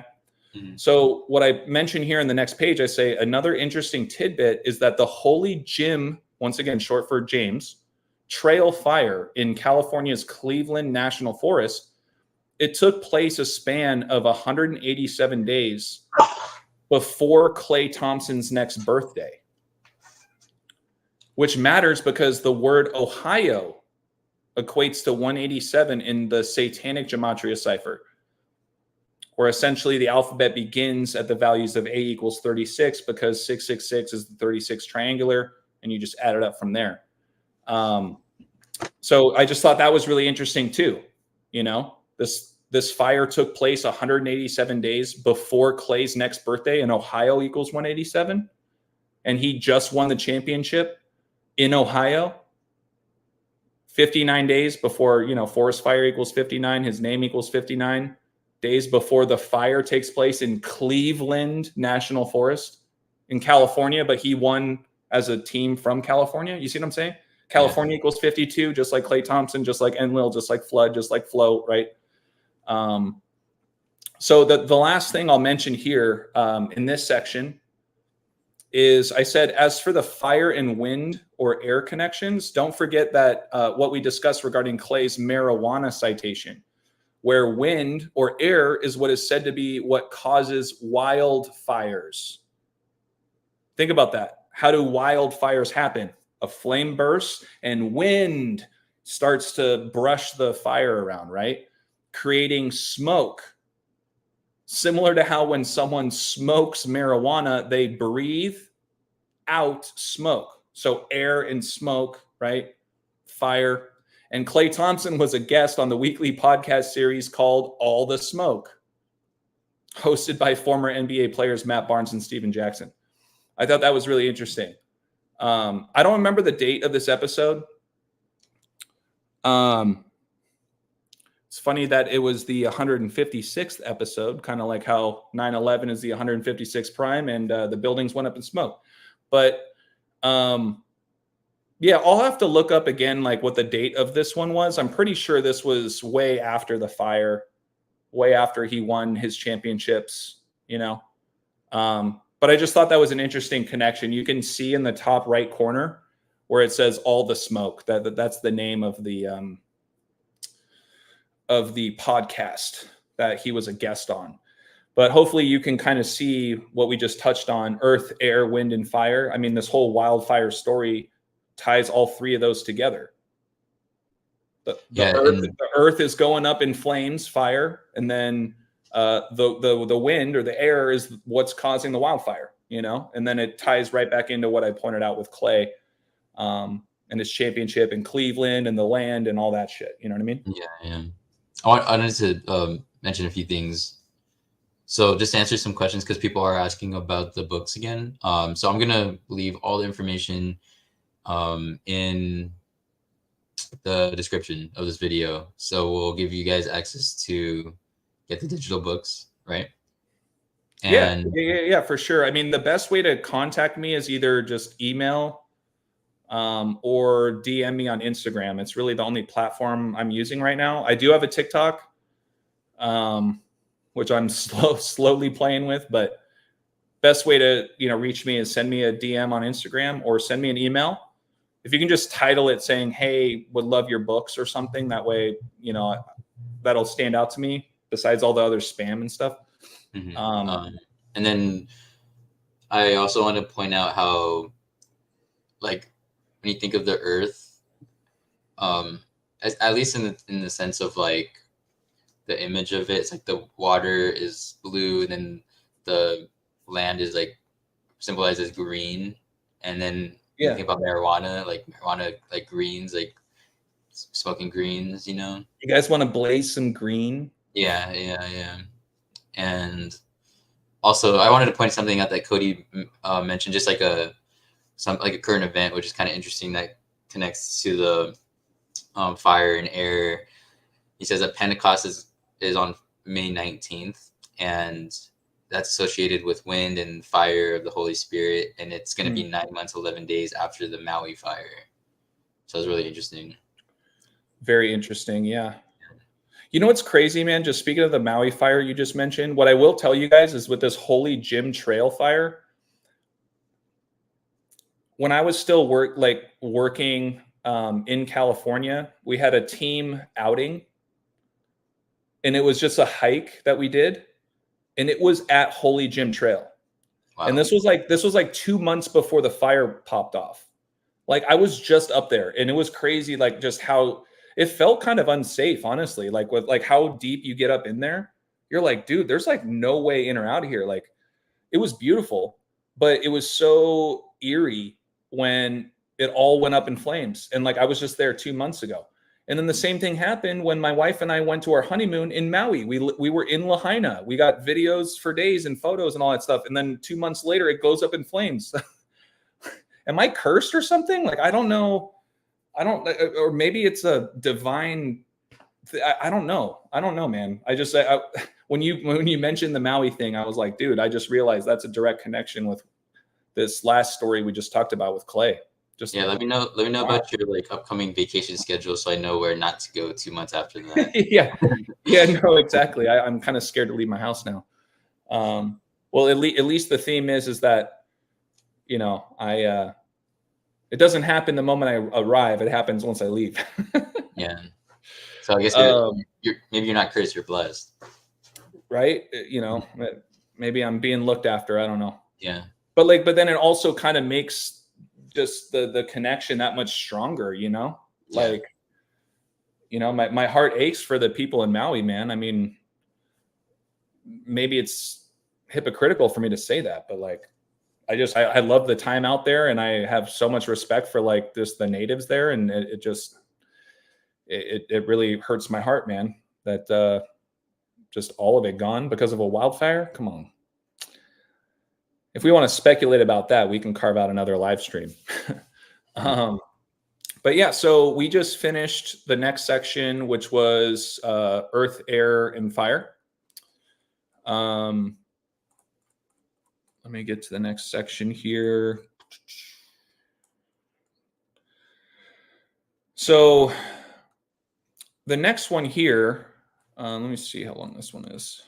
A lot of images. This one we'll get through rather quickly. So check this out. So the next section is called Clay's Shoes and Earthing. I don't know how familiar you are with earthing. I know Phil's a big earther. He loves to be barefoot, and I have mad respect for that. There's a lot to be said about earthing. But we'll just dive right into it. It's 2 pages, a lot of images. I said, obviously, the name of this book is called Klay of the Earth. And at this point, I've explained in fair detail the connections and symbolism that Klay has with the 4 elements of matter: earth, air, water, and fire. The term earthing means to sink the body to the natural rhythms of the earth by walking outside barefoot. There's a lot to be said about connecting your feet with the grass or the dirt or the stone or whatever. But the connection here ties in with Klay's first signature shoe release of the Anta KT1, which was later said to be only a prototype, where the soles of his shoe shows indentation of the bottom of a human foot. Don't overlook the name of the manufacturer of Klay's shoe line either, Anta. Kind of like how ants roam the earth, in the grass, in the dirt. Anta. And if you can just scroll up a little bit more, you'll see that was the bottom of his shoe. Sorry, scroll down. Yeah, so that's the bottom of his shoe. Notice that the bottom of his shoe looks like a skeleton or a bare foot, you know? So with that, you know, next I just say, let's have a look at the different lines and styles of Klay's Anta shoes, which all hint to the 4 elements of matter we've already reviewed. So, and I broke it down by category. I said, look at the water connection. So he has a shoe called, and they're always called KT because those are his initials. He's got the KT Splash Watermelon. He's got the Wave. He's got Pure Water. He's got Sea King. He's got Splash Express. He's got Koi, as in koi fish, right? So the next image here, you'll see just an image of those shoes that I just mentioned: Sea King, Splash, Pure Water, Koi, which literally is, you know, named after the koi fish, the Anta Wave, the Watermelon, right? The next section, what I found in looking at his shoe line under Earth, Air, and Fire, he's got another shoe called the Mountain. He's got another one called Blazing, like we talked about. He's got another one called Rocco, right? Named after his shoe. You just notice the bones and all that stuff. On the far right, that's the one for Rocco. But yeah, so real quick, Sean, I'm going to take a quick bathroom break. But yeah, I just figured, you know, we were able to knock out that section rather quickly. Just really the connection with Klay's shoes and earthing, and his prototype. The bottom of the shoe is essentially replicating like your barefoot, right? And then just kind of breaking down the shoes that he's come out with that really have touched on every element of matter, you know, not just water. It'd be one thing if like it was only water based, like, you know, there's obviously a lot more examples with the water, but he's got other shoes that connect right there to earth and fire, at least, you know, like all of them. Yeah. So yeah, we'll just pause it here just for a second. If I can have like 2 minutes, I'll be right back. And then yeah, we can just talk more, address some comments or questions or something. Sound good? Sounds good. All right, cool, man. I'll be right back. Hey, everybody who's still here. Thank you guys so much for being here. And yeah, let's just take some time to, well, first of all, I wanted to say, I think I reached like my highest viewers, which I think it was around like 31 or 32, which is that's a lot for me. So I think that was really awesome. So thank you guys for helping me do that. Yeah, I was gonna say we should take a little bit of time just to go over some things that might be happening today in the world. If anyone wants to share anything, yeah. So Cody, he mentioned to me, he sent it to me. I forgot if it was last night or if it was like early this morning, but they he was just like watching the highlights of the playoffs, and out of nowhere they said something like, "Oh, like he's gonna break the Hoover Dam." Like it was so bizarre, actually. Like like that clip was like really bizarre. Like I could only imagine how you felt when you put it on. And yeah, I mean, does anyone else have anything interesting to share? Fig says in terms of Anta has to do with Antares, links to the Four Kings. That's interesting. I need to check that out. And yeah, Kimberly, thank you to you too. Yeah, I still have to get back to. I know you commented something really nice, and I appreciate it. And I have to get back to all the comments on my last few videos. Sorry for lagging a little bit with that, because since the earthquake thing happened, it's already been like over 2 weeks, but still it's been like a trip, and it's been taking a lot of time for me to process it. So I'm like there's a lot of things that I've kind of put off since then, because I'm still just like every day I'm like, what the heck is going on? But I'm gonna get back to all the comments. Everyone's been leaving me some really nice things, and I appreciate it a lot. And again, if you guys have an Instagram, Ball Don't Lie, this is his handle right here, and it has 3 L's. So that is, just to clarify, there's 3 L's. Ball Don't Lie. He's popping over there on Instagram.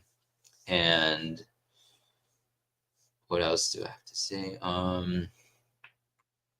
Storm Chaser says that Bohemian Grove, 16 miles as the crow flies.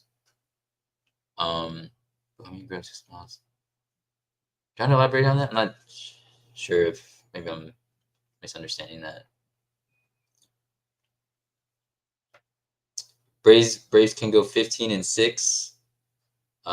At home, they're on 11-9 away currently. That's interesting. 156 prime number is 9-11, so they can become 15-6. That's pretty big. Kimberly says that tomorrow is the 40th day after the eclipse of the Ninevehs. 40th day. That's interesting. That's a really big number. Zenith, yeah, I don't really feel like that. I just really I just appreciate the comments and the feedback a lot, and I feel like everybody who has been supporting me and stuff, and like giving me feedback, that's what's been helping my channel to be what it is. So it's definitely not like an obligation, and I just won't. I've been really wanting to get back to all the comments and stuff. It's just like I've just been in everything's just been so crazy the past 2 weeks, and but I'm definitely I'm just I want to recognize, like, I appreciate like everyone's comments and stuff, and I want to like reciprocate. So it's not like I'm like obligated to or anything like that. But what's up? You back? I'm back, Sean. Welcome back. Should we keep it moving? Was there anything else you wanted to touch on with regards to just his shoe line and all that? Not really. I just think that the shoes are actually kind of cool. Yeah, Like, yeah. There's a lot of cool ones. Those are cool. For sure. All right. So next section, I titled this one "Clay's Boots on the Ground," which essentially, just think about like boots on the ground, earthing, like we just talked about with shoes. What I'm really now expanding on in this section is even just the connections with Klay's teammates, right? We already talked about Stephen Curry and Steve Kerr, his coach, and current C, right? We already touched on all that. But just looking into more of some of like his common teammates that he had, I think you guys will find this really interesting in light of everything that we've talked about. So what I say here is I say this chapter is yet another play on words, right? Where boots on the ground is a military phrase, but seems fitting when we remind ourselves of Klay's references to the 4 elements of matter and have a look at the various NBA players that Klay has played with throughout his career thus far and how they intertwine with these elements. So the first one is Draymond Green. Mond stems from Monday, named after the moon, right? The moon controls the tides. And don't ignore his last name either. Green, earth, trees, right? So that's the first one, right? I try to keep this section really simple, but just think about that. Draymond Green. So he's got that Mond and Green connection with the moon and green, earth, heart, the green chakra. Earth is an anagram of heart, right? So that's the first one. Next one is a character, Kevin Looney. Loon like lunar. Looney. Kevin Looney. Loon like lunar, moon and silver. I just say here, silver is considered to perfectly manifest the moon principles, reminding us of what we've discussed thus far about how the moon's gravitational pull dictates the high and low tides of the oceans, where water is a direct metaphor to money. You know what I mean? Mm-hmm. And isn't loot like a phrase or a word for money? Yeah, for sure. So I didn't even think about that, but like think about that. Lunar, loot, right? So like that right there, boom, that's another example which is not in the book. But this is why I like doing these kind of read-throughs, because it just kind of pops up where I go, ah, shit, I didn't even think about that. Mm-hmm. But the other thing, yeah, if you can scroll up just a little bit, the first thing I want to point out here is that screenshot, of the verbiage there. So Luna is the native token for the Terra blockchain, and it's used for staking and adjusting Terra's price, right? So here's another example of Luna. Like Luna is directed to blockchain, which has to do with currency, right? And if you scroll down a little bit, right, I showed lunar. That's a picture of Kevin Looney. And then I just include a screenshot. What is the meaning of Luna? It's silver in alchemy, right? Alchemy was kind of how I opened the book, to talk about the different 4 elements of matter and, the sun and the moon, gold and silver. It derives from earth, right? It comes from earth. That's kind of why it's that common consensus that silver and gold is like it's the strongest value or currency that you can have, right? Arguably, right? There's some people that say, well, no, there's this and that, and I get it, but you understand what I'm saying. Like gold and silver is like kind of the bread and butter of value, I guess you could say. Yeah. So I touched on that. So next we're moving on to Jordan Poole. So yeah, Jordan Poole, he plays for the Washington Wizards now. Just funny. He was the one that got punched by Draymond Green before he got traded or he signed with Washington. But look at this, Jordan Poole. He's the guy on the far left, number 3. Jordan Poole, kind of like Jordan River, and the last name's pretty obvious. Poole, like pool, and then there was another character, I would say, on the world stage, another player, Jordan Bell. So Jordan Poole and Jordan Bell have both played with Klay with the Warriors. Jordan River, Jordan Poole. You know, I don't know if there's something maybe about Bell. I feel like something with Bell, there might be a connection there, but. Well, I think I had learned that Bell means war, and I mean that just has to do with like the fact that the Warriors, but Yes, I don't know if it there might be something more to it with the 4 elements, but yeah, Dirk says, yes, true. I only believe in silver and gold if I could afford it. Yeah, and I think it has to do with alchemy and kind of how I open the book, just talking about how, you know, the alchemist can transform into gold. But like in my research, you know, gold and silver is created from the earth and these elements of matter, which is like what makes it so valuable. I mean, not to take it away from trees and fruit and vegetables and all that kind of stuff, but you know, these elements, you know, are really important, and it just continues to keep showing up, right? So we just touched on Jordan Poole and Jordan Bell. So these 2 guys here on the ends is Jordan Poole on the left and then Jordan Bell on the right. But just think about Jordan and River Jordan. And one of the 2 players happens to have a last name Poole, you know? yeah. So moving on, we're next going to go to another player. He wasn't a big player for the Warriors, but the point is that he was still on the roster. Like he was still on a team with him. Moses Moody. Moses is the one who parted the seas in the Bible. You know? I mean, like that's all I got to say about Moses Moody. So you got Moses, you got Jordan Poole, you got Jordan Bell, you got Kevin Looney, you got Draymond Green, right? That's 5 players right there. You know? Yeah. Moving on here, I think we're on the, let's see, 2 more. Okay, got a couple more pages, but it's more images than anything. So next player is Andrew.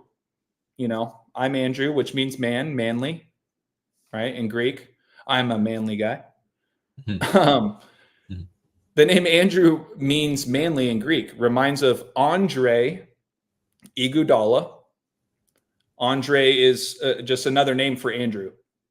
Just like my name, Andreas, is another name for Andrew. I go by AJ publicly, right? Just because I think it's a lot easier to go by that. I could have gone by Drew or something, but I don't know. AJ sounded cool. Yeah.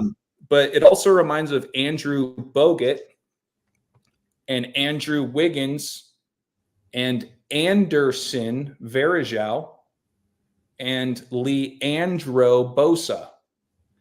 So that is 1, 2, 3, 4, 5 players just under the category of Andrew, which means man or manly, right? God created man through the earth, essentially, right? See what I'm saying? Yeah, definitely. And I just said, think about the concept of man and earth, where in the Bible, God created man from clay and brought his first and only beloved son to earth in the form of man to save man from their sins. Right? So here's where I just show like an image. Andrew is a masculine Greek name meaning strong or manly. Right? And, you know, just man and earth. have an incredible connection. You know what I'm saying? Just man and earth, and how man was created from earth, and then the woman came from the rib of Adam, right? Kind of like how there's atoms, we're created from atoms. But anyways, and yeah, so right there, appreciate you showing that. These are all the Andrews that I just touched on. Anderson Varejao on the far left, Leandro Bosa next to him. Then you have Andrew Bogut in the yellow in the middle. Now you have Andrew Wiggins, and then you have Andre Iguodala. That's a lot of Andrews, man. Yeah. Some people might call it a stretch where they're like, well, Leandro doesn't mean Andrew. And I go, well, you still have the ANDR in there in all of these people's names, where Andrew means manly and man was created from earth. You know what I mean? Yeah.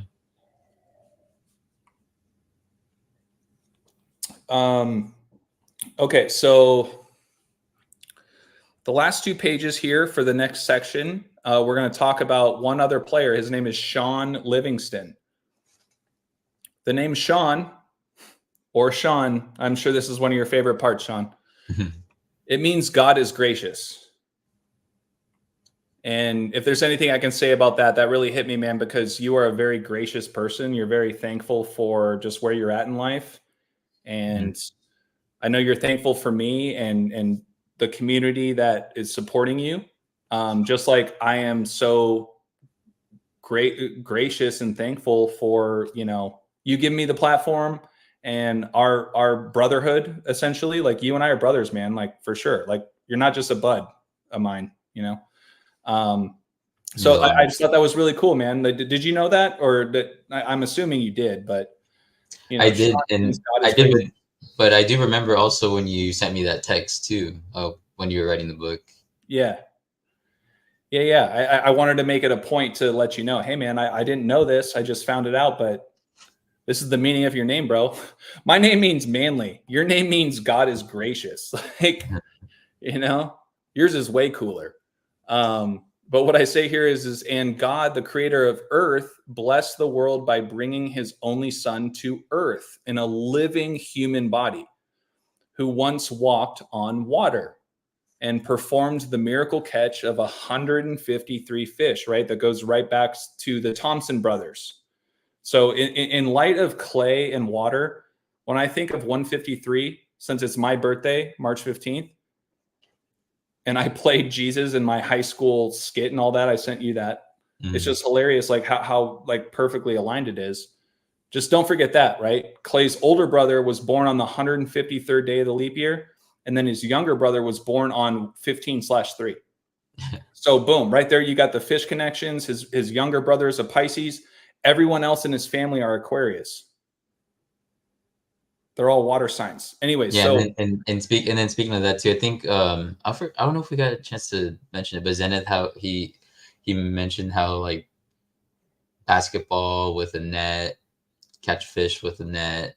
Yes, exactly, dude. Exactly. Yeah. And you pointed that out when we were touching on the tennis ritual, when the girl tied herself up to the net and how it was tied into water and the green and the heart chakra and all that stuff, right? Yeah. So moving on here, I said, and one of Jesus's many nicknames is the bread of life, right? And that was in John 16:51-59, where he also referred to the Holy Spirit as living water. Shout out to Zenith. Zenith, that was like one of the first things that Zenith mentioned in the chat. I forgot I even had it in here. But the Holy Spirit, yeah, it's living water, where humans are made up mostly of water, and water is primarily essential for a human to sustain life on earth, right? So I say here, don't overlook that Sean, meaning God is gracious, Livingston, was originally drafted by the Los Angeles Clippers. So this ties right back into Klay, because Klay was born in Los Angeles. Okay. But what most people don't know, I would know because, I've been a diehard Clipper fan forever. The Clipper is a ship. It's not the buzzer for a haircut. It's a ship. That's what the LA Clippers, that's what that means, because the Clippers moved from Buffalo. They used to be the Braves. They then moved the franchise to San Diego, and they became the Clippers. And San Diego has a very big, port of ships. That's where that name comes from. So that once again ties right back into the water connections in Klay, right? A Clipper is a ship. A ship goes to a port. You know what I mean? Mm-hmm. Klay's dad played for Portland.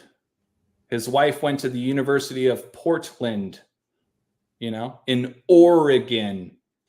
And Klay grew up in Lake Oswego, Oregon. You row an oar in a lake. But anyways, we already touched on that.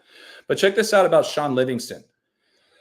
So he was drafted by the LA Clippers, which is a ship connecting to water, further referencing the water connections, where he also played for the Washington Wizards, similar to how Klay Thompson played for the Washington State Cougars. This is interesting because the cougar is a land animal. And Livingston also played for the Milwaukee Bucks. Milwaukee. Think about how walk is right in the middle of Milwaukee, right? Where in the Bucks, the currency, right? It ties right back into water. And shout out, I think it was Zenith or maybe it was Dirk. One of you guys mentioned about Dame Dalla moving from Portland to the Milwaukee Bucks. So, and then I say he also played for the Charlotte Bobcats, okay, another land animal. And he also played for the Cleveland Cavaliers, the land, right? We talked about that. He also played for the Brooklyn, as in babbling brook, water. Played for the Nets, as in a fish net, like you were just saying, right? So I did get the net here. I did get the net connection in there. But he also played for the Oklahoma City Thunder, as in weather, right?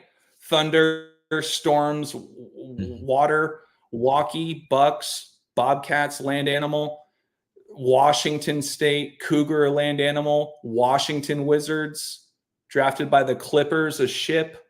You see what I'm saying? Livingston, man, the first living man. You know what I mean? So, yeah. If you can scroll and just show the image, I'll read this last top part here so people can kind of digest it. But I say here that also have a look at the numbers that Sean Livingston has worn throughout his NBA career, primarily the numbers 14 and 34. This is interesting because Livingston, I keep bolding living, he primarily wore the number 14 in the majority of his career. And 43 is the reflection of 34, the other number he wore. But 43 is the 14th prime number, right? So he wore 34 the other times in his career, but if you flip it, it's 43, which is the 14th prime, which is the number that he wore in the majority of his career, okay? And I just say that this matters because when you look at all of the connections to living water, Jesus walking on water, etc. Sean Livingston. Sean means God is gracious. Living as in living water. See what I'm saying? Look at the connections between him and just the number 14 alone. Jesus Christ 43, Messiah 43, God bless 43, God's will, Masonic, Lucifer, numbers, alphabet. They're all 43, which is the 14th prime. And Sean Livingston, Sean meaning God is gracious, last name Living as in living water. See what I'm saying? Yeah. Once again, he played for the Golden State Warriors. That's where I kind of leave this last section of the book on Sean Livingston, right? So here's the next example. I just say Sean is a gender neutral name that means God is gracious. And look at when you flip 43 around to the number he wore, 34, right there for the Warriors. Grace, as in Sean as Sean means God is gracious. Grace equals 34. Adam and Eve, 34. Yahweh, church, Jesus, the King, and Andrew. They all equal 34. Wow. And Andrew, once again, means manly. Man, as in first living man, living water. Jesus being the first, the God incarnated as man, right? Mm-hmm. So I think that's the last part of this section. So I'll pause it there for a minute. Anything else you want to share? I mean, I feel like you got a couple things to say. Had a lot to do with your name, bro. Yeah, I mean, I don't know, just more, I don't know, it just feels nice, like having that reminded, and yeah, it just seems like I don't think that my parents named me that for that reason.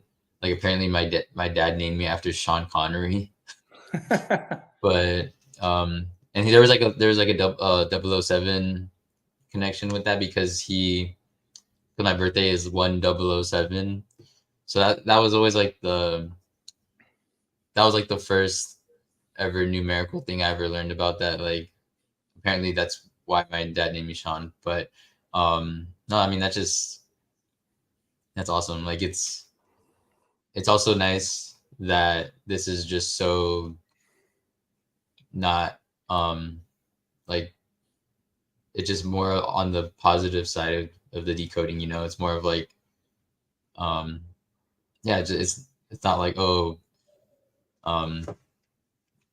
like satanic. It's just like it, like I like how this whole section is just all like positive, you know. Yeah, I mean the image includes the words Masonic and Lucifer, but it's just to show just the yin and yang of all this. You know, Jesus, Lucifer. Jesus equals 34. You know, Lucifer equals 43. Right? Like, you know, just this yin and yang flip all the time. So don't look too much into that, but I appreciate you pointing that out, because what I'm pointing out is the beauty of just the players that just somehow seem to be ending up on Klay's team all the time.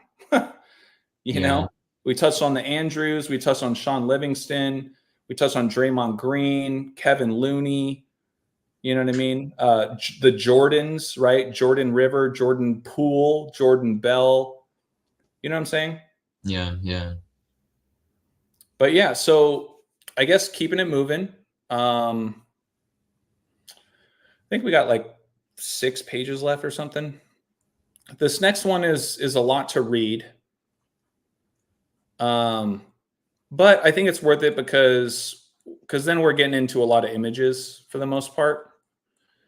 Because there was a lot for me to, you know, kind of explain this next section. So it's titled Man on Earth, Brothers in 666. I open it with the quote from Manly P. Hall. He says, "We are the gods of the atoms." Think about Adam that make up ourselves, but we are also the atoms of the gods that make up the universe. The number 666 relates to the carbon atom, and man, kind of like Adam, Earth's first man in the Bible. Carbon 12, one of the 5 elements in the human DNA, is composed of 6 protons, 6 electrons, and 6 neutrons, which equates to 666. Carbon 12 is also considered to be the most abundant of the 2 stable isotopes of the element carbon, accounting for 98.89% of carbon. Its abundance is due to the, quote, triple alpha process by which it is created in the stars. And as Carl Sagan once said, we are made of star stuff. When the 666 of carbon is combined with the other primary elements and mixed with Lucifer, I'm not joking, Lucifer, aka phosphorus or phosphorus. Think about Horus, think about the story of Horus and Set, hours, time, all that stuff. we get a combination of reaction of chemical elements that forms DNA and RNA. This magical God-given chemical code carrier is the very code for all life. And of course, it is the number of a man, where the number 6 neutrons, 6 protons, and 6 electrons, or 666, 603 score and 6, right, in the Bible. Various chemical elements, when combined with carbon, form a very material reality, or what some may call the matrix. 666 could represent many possible scenarios or conspiracies depending on who you ask. But to many, this number was passed down to us for the apocalypse or the unveiling of something hidden. To help us identify this beast man with the mathematical number 666. To many, the number 666 may be the sequence of DNA genetic signals or DNA fragments necessary for successful cloning or twins. Now, with what we have uncovered so far, let's have a look at Klay's connection to man and the number 666. For starters, Trace Thompson, Klay's younger brother, made his MLB debut on August 4th, 2015, the 216th day of the year. This matters because 6 times 6 times 6 equals 216, and the name Trace equates to 36 in reverse Pythagorean gematria, where 666 is the 36th triangular number. Kind of like how 666 is 3 sixes, right? Meaning if you add the numbers 1, 2, 3, 4, all the way up to 36, you would equate to 666. Now, let me pause there. I know it was a lot to kind of read or digest. There's more examples about the 666 coming, but I just wanted to take a breather for a second. Anything else you want to share about kind of how I've opened this section?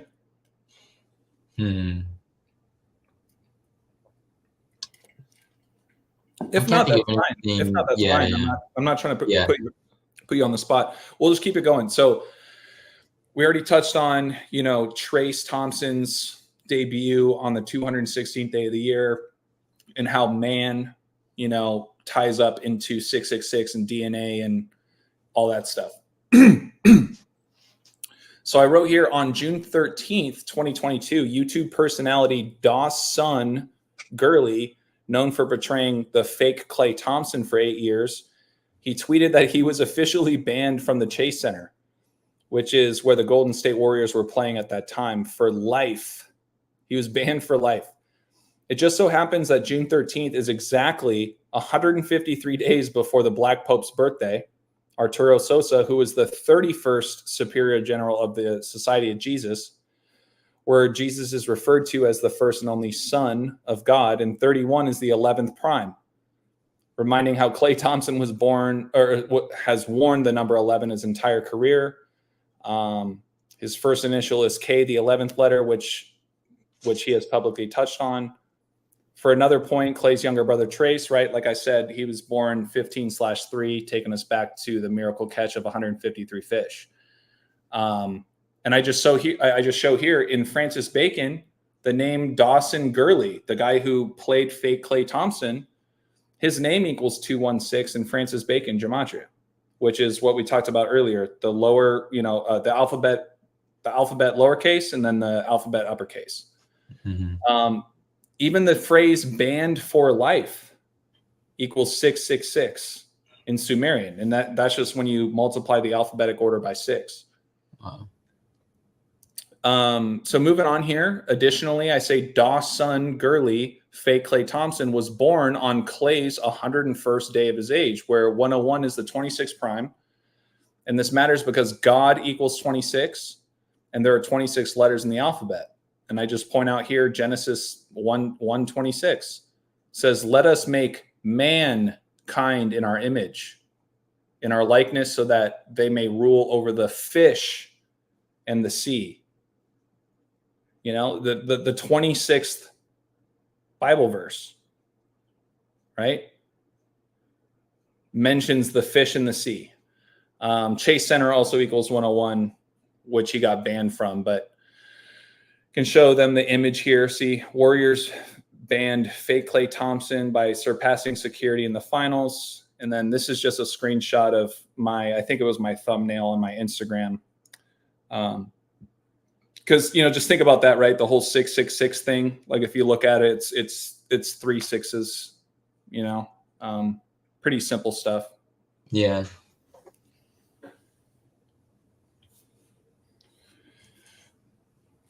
Anything else, or should we keep it moving? We're getting close. We're getting close to the end here. Yeah, we could do that.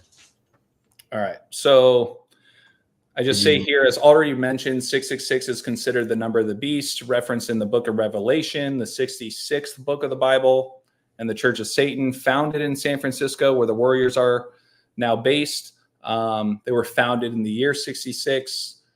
And then I just kind of break down just simple overlap among the base ciphers of Gematria, just the words warriors and revelation. In the exact same ciphers, by the way. And, revelation matters, right? Because like I said, it's the 66th book of the Bible. 666 is referenced in Revelation. Number of the beast equals 666. But it's referenced in Revelation 13:18, where I show here, this calls for wisdom. Let the one who has understanding calculate the number of the beast, for it is also a number of a man. I should have underlined that in this image. It's the number of a man, and that number is 666. One thing I want to say that maybe connects to the situation with the fake Klay Thompson, because something that like me and Cody have we've been really we get into these really spiritual talks and it's I feel like this kind of ties into the idea that this part of ourselves, this physical part of ourselves is not really our true selves, so it's our fake self, and our true self is the higher self. So we're trapped here in this, and the 666 is what's I guess creating this this fake self, where the true self is where we're all just With you saying that, call this a reach. Be honest with me here. Call this a reach, but with what you were saying, it kind of makes me think about the what's it called? The Skeleton Man, or the oh man, I got that big book on it. I've been meaning to start reading. The Straw Man. The Straw Man. Oh yeah. Pretty much about how I mean, you and I both know, when I ask you, Sean, who are you? You're not going to say I am Sean. That's just your name. Exactly. But that's not who you are. You know exactly. what I'm saying? And then there's a lot with the straw man. But with what you were just saying, I think it can kind of translate with Klay's younger brother's name. Do you remember what his name was?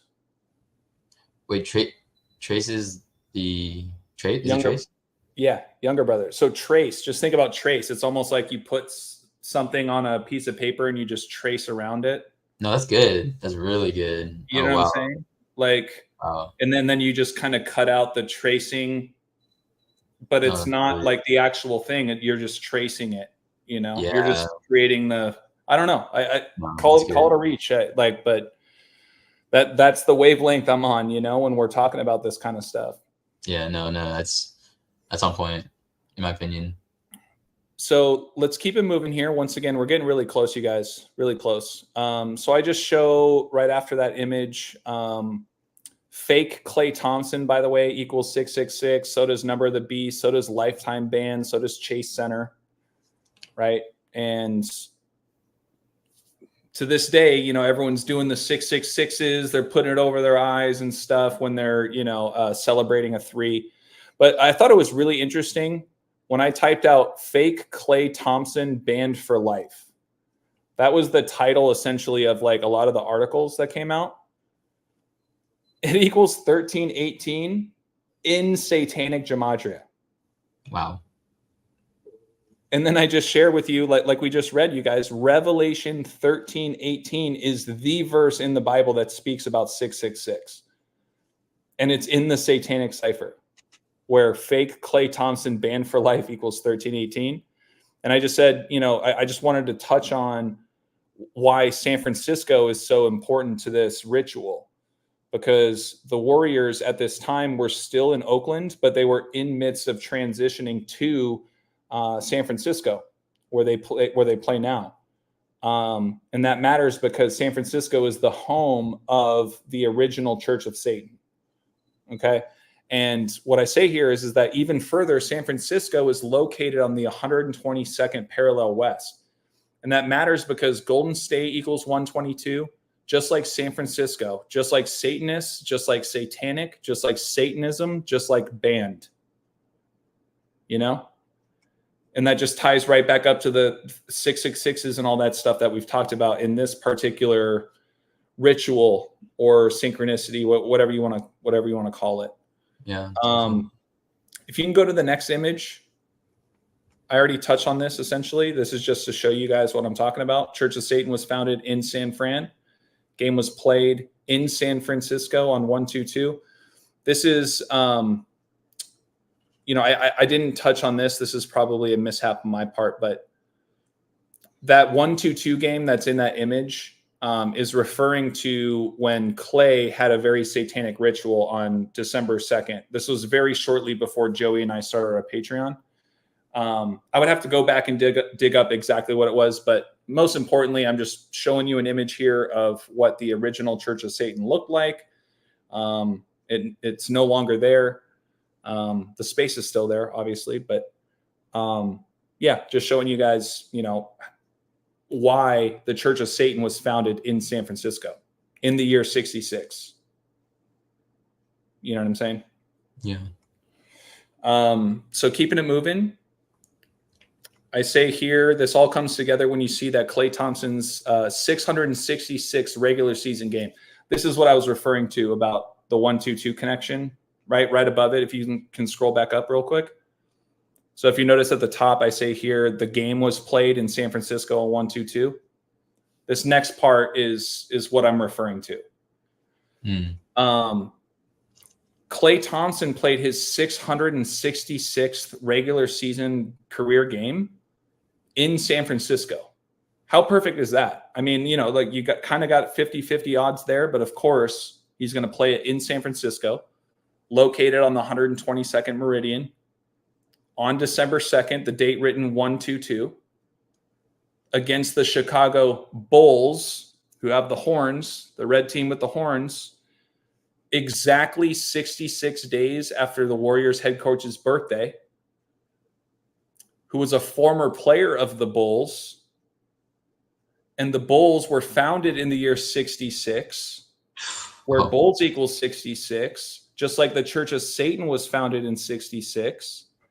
And don't overlook either that this game was also played 216 days after the Church of Satan's birthday, bro. I remember when this happened, but like reading it again is just freaking crazy. I mean, God, man. Just the 216 alignment. Yeah. 216 days after the Church of Satan's birthday, Klay's 666 game being played in San Francisco. Like, just that right there is like, are you kidding me? Lined up perfect. Playing against the Bulls of all teams. Yeah. That was founded in 66, just like the Church of Satan founded in 66 in San Francisco. You know what I mean? It's just like, whoa.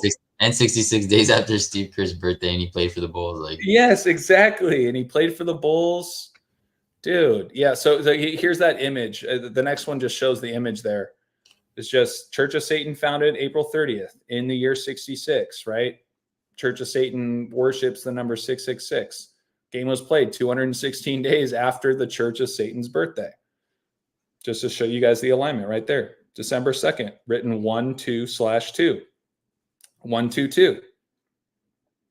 Golden State 122. San Francisco, Satanist, Satanism, satanic, located on the 122nd meridian, And then wait, did you also include it, like, because Cody mentioned how San Francisco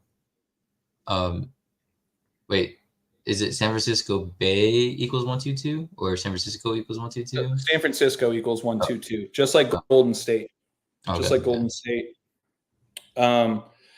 I think this next little blip I just reiterated talking about the 101 and the 26, so we can move on there.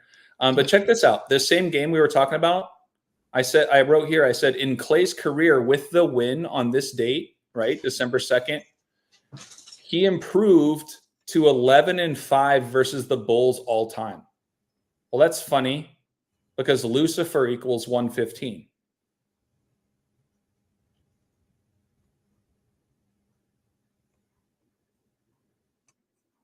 You can scroll down a little bit more.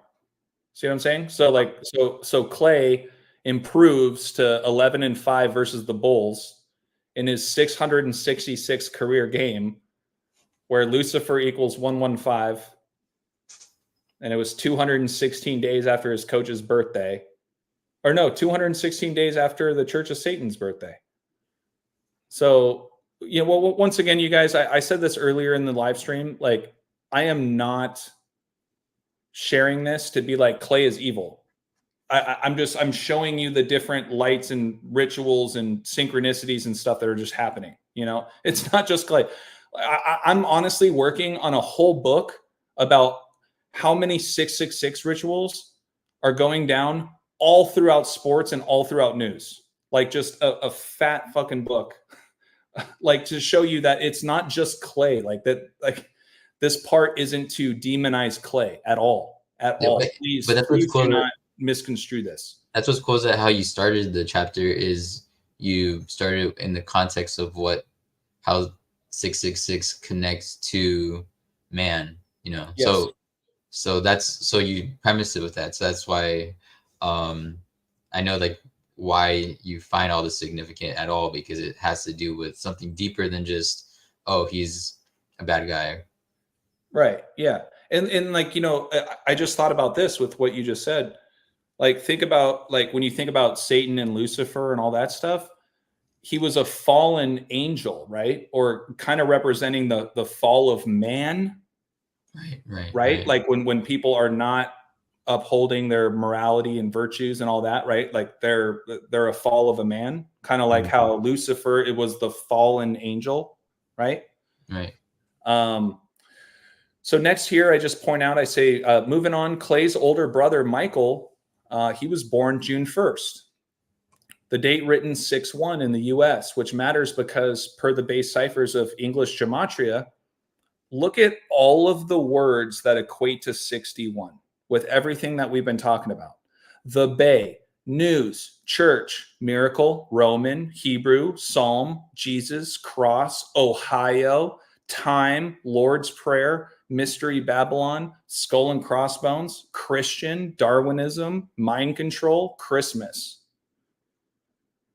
I mean, you know, there were a couple little scattered in there that maybe didn't have full connection, but I mean, I would say 80%, 90% of what I listed there tie right up back into Jesus, who walked on water, and just alchemy, and, you know, how it all kind of rolls back up, right? So that image there, I just show that, you know, he was born June 1st, written 6-1. And with everything we've talked about, just think about those words that all align with Klay's older brother.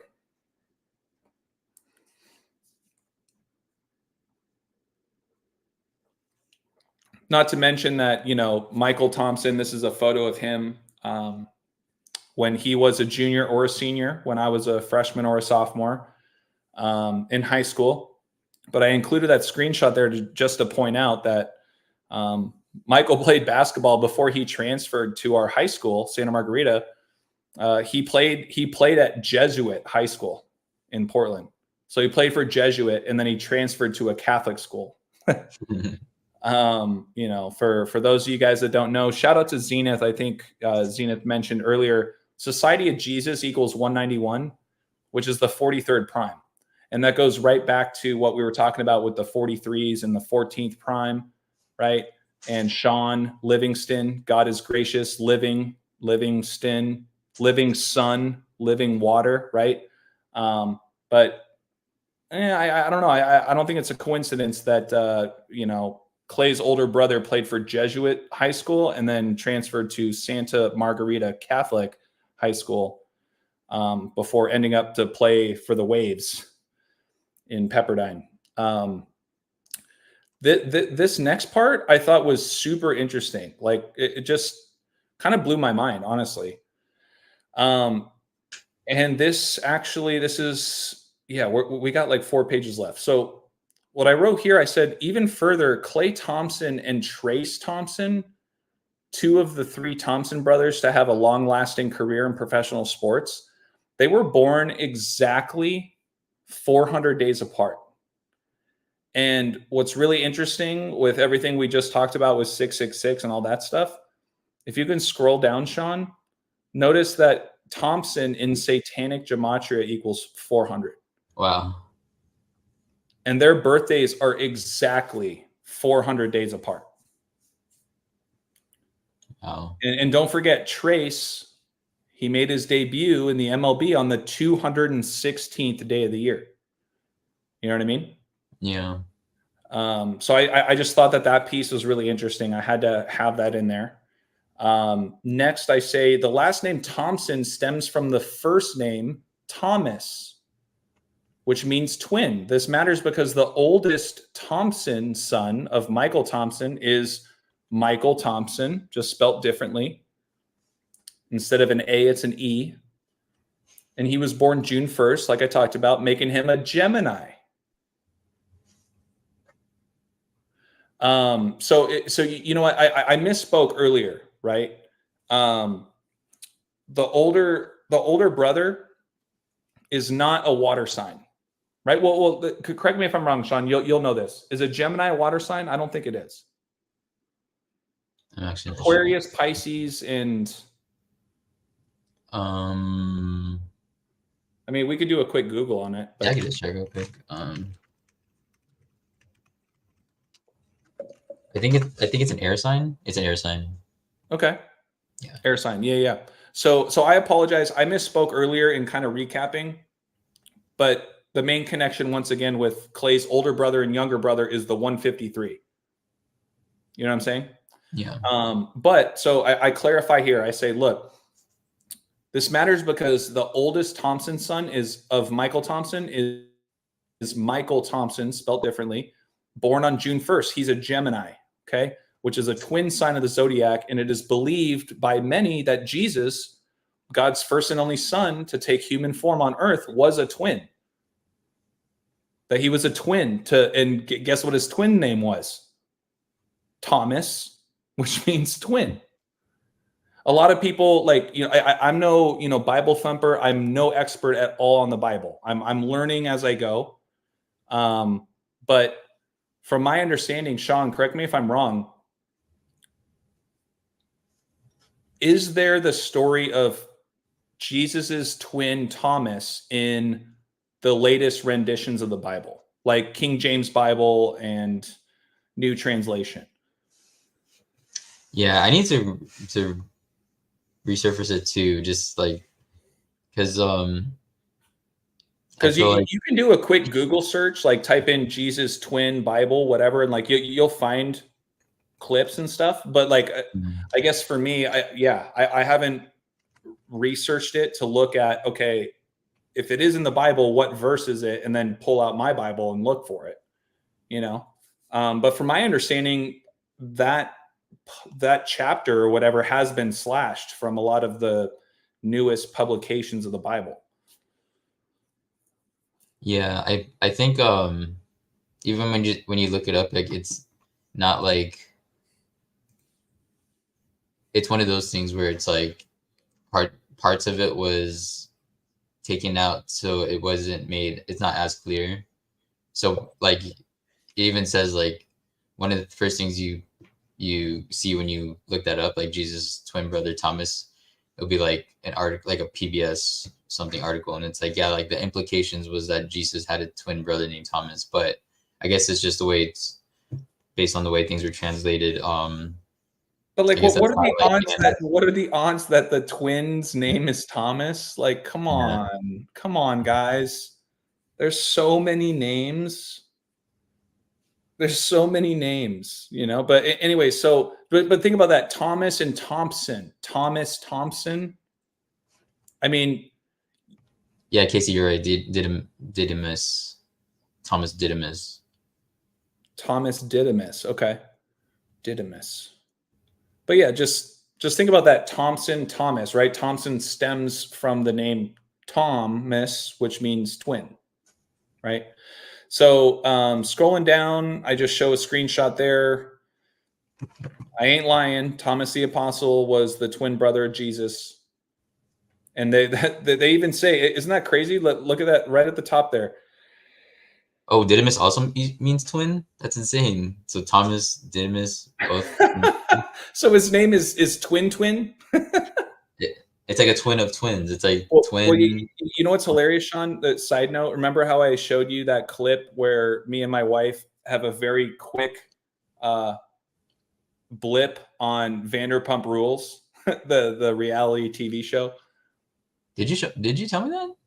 I could have sworn I sent it to you, and I was like, "Hey, I'm sure you don't know what this is, but if not, I'll try to find the photo and I'll send it to you." But yeah, we were on Vanderpump Rules technically for like 2 seconds, and you see me and my wife take a shot at a restaurant called Tom Tom. And long story short, you guys, Vanderpump Rules, it's trash TV, but my wife loves it, and it's kind of a guilty pleasure. But we went to this restaurant, which is a big part of the show, and it's a restaurant named after the two main characters on the show, and they're both named Tom. And they don't look alike, but they're so alike in a weird way. And it's just, to me, I always thought it was so interesting. Like, despite all the controversy of the show, both Toms always stick together, and like they're twins essentially. They have the exact same initials, you know, Tom Schwartz and Tom Sandoval, TS, Tom. They create this, you know, it just, anyways, I wanted to share that on this as a side note, like Tom and twin, you know? Yeah, something else that's interesting about that 400 is that 400 is 20 times 20, like 2020. And it makes me think of how 2020, that was like the twin of, like, almost like the twin of 9/11, like twin emergencies, like 9/11, 3/11.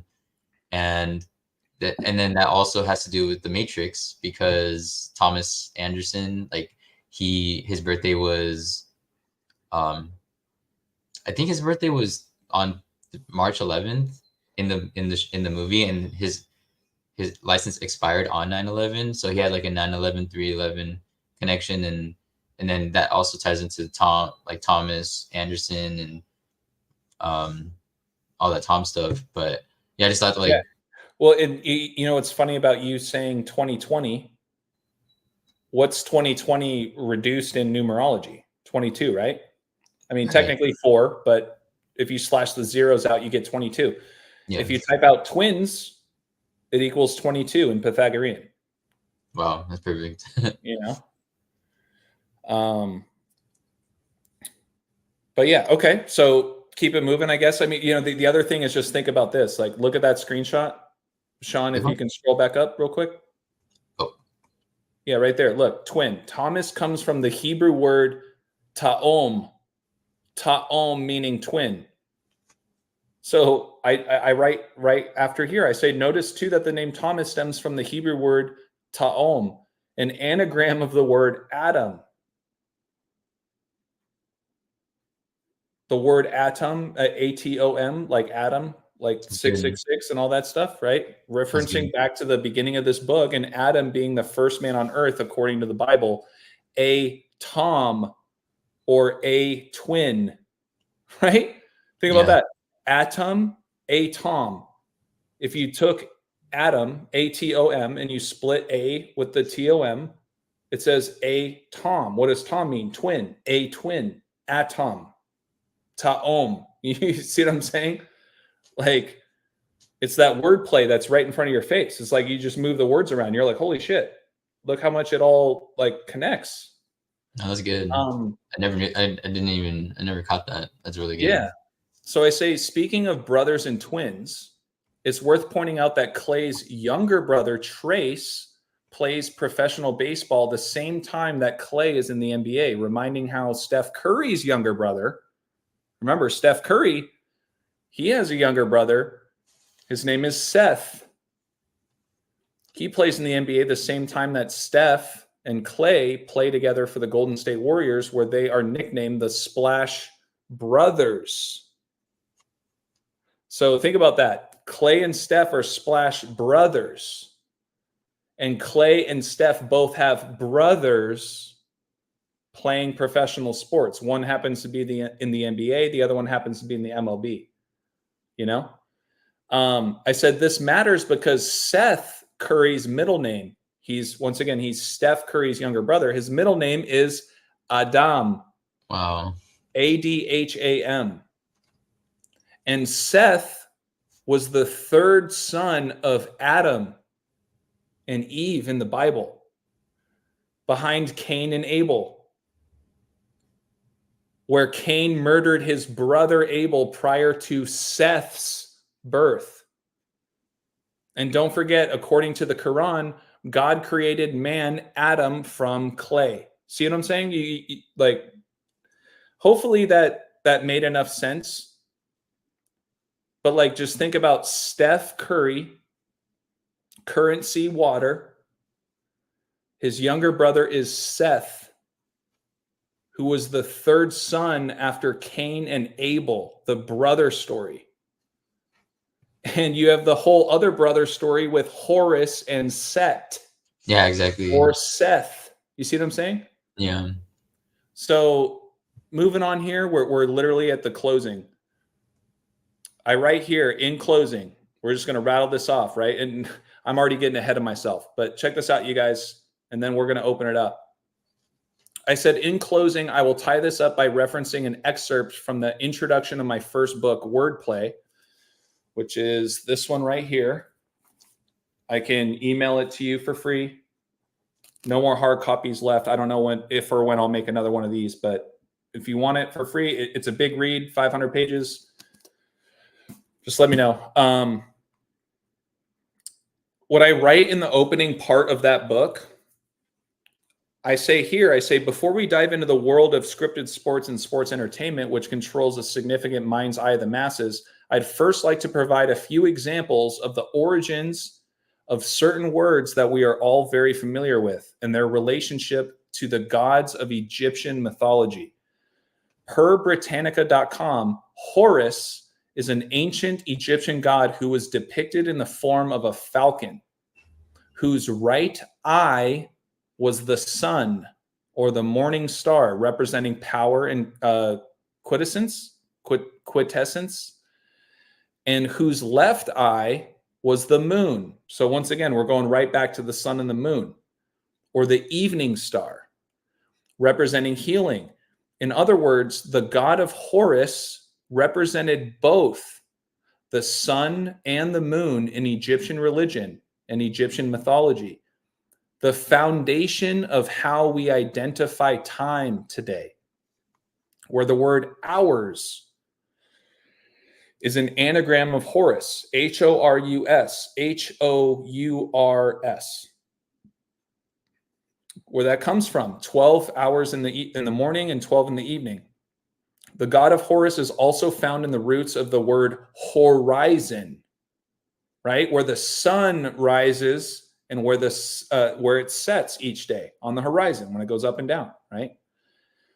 Speaking of the settling of the sun or a sunset, this word ties directly to the story of Horus and his evil brother Seth, or Set, the Egyptian god of disorder, chaos, violence, and storms, reminding that the god of Set parallels Satan, or the prince of darkness.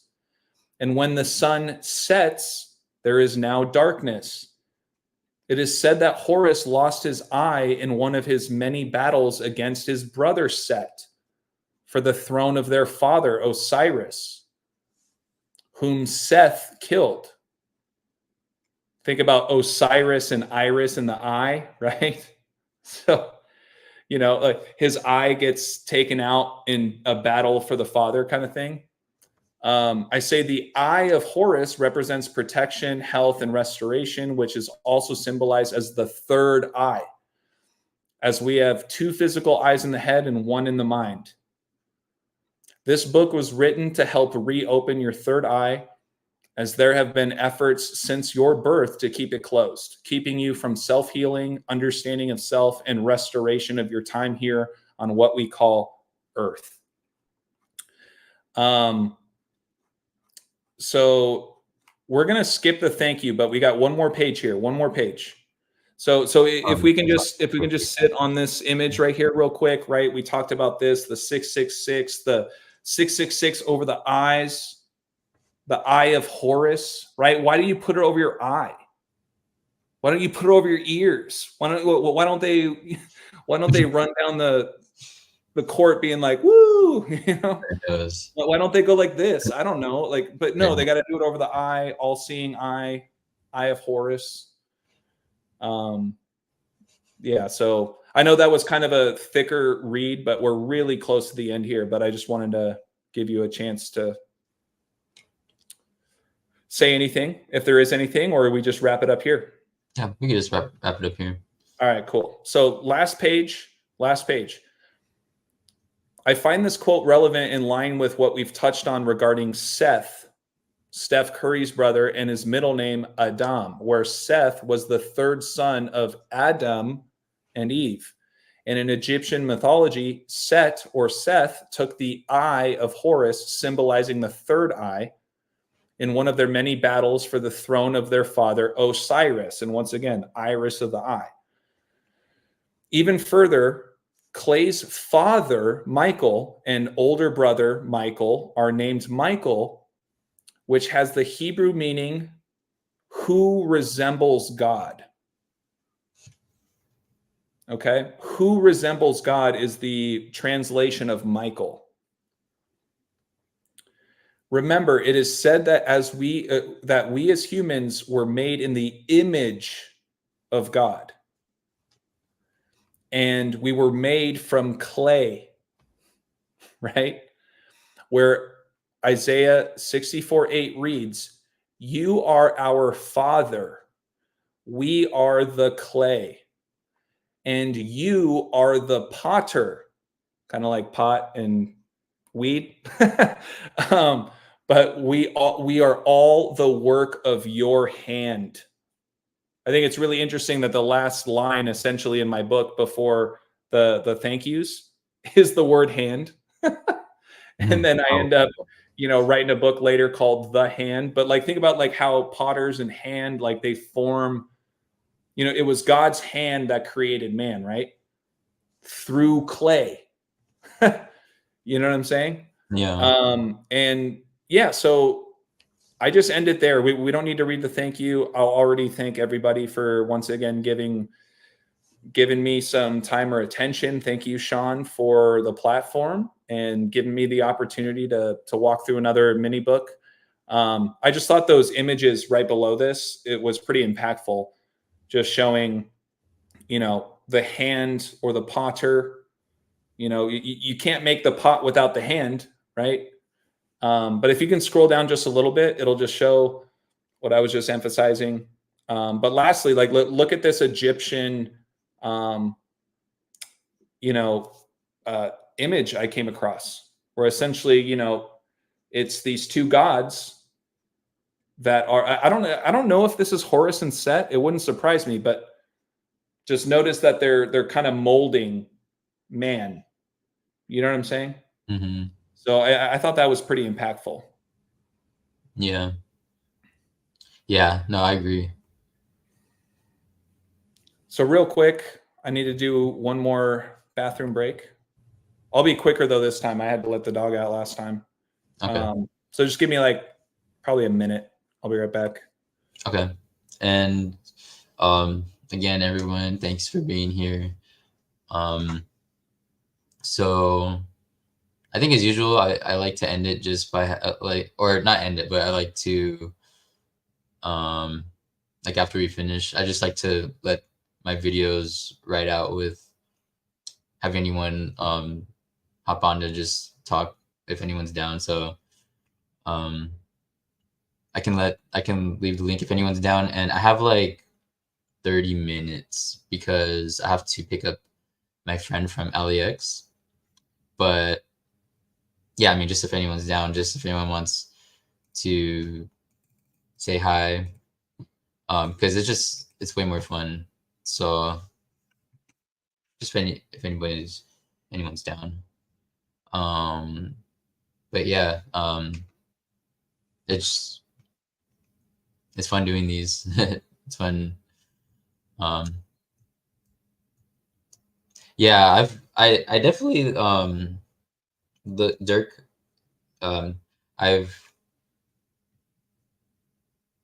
I was on that wave before too, with like thinking that these were real creatures and they were like fallen angels as well and whatnot, but like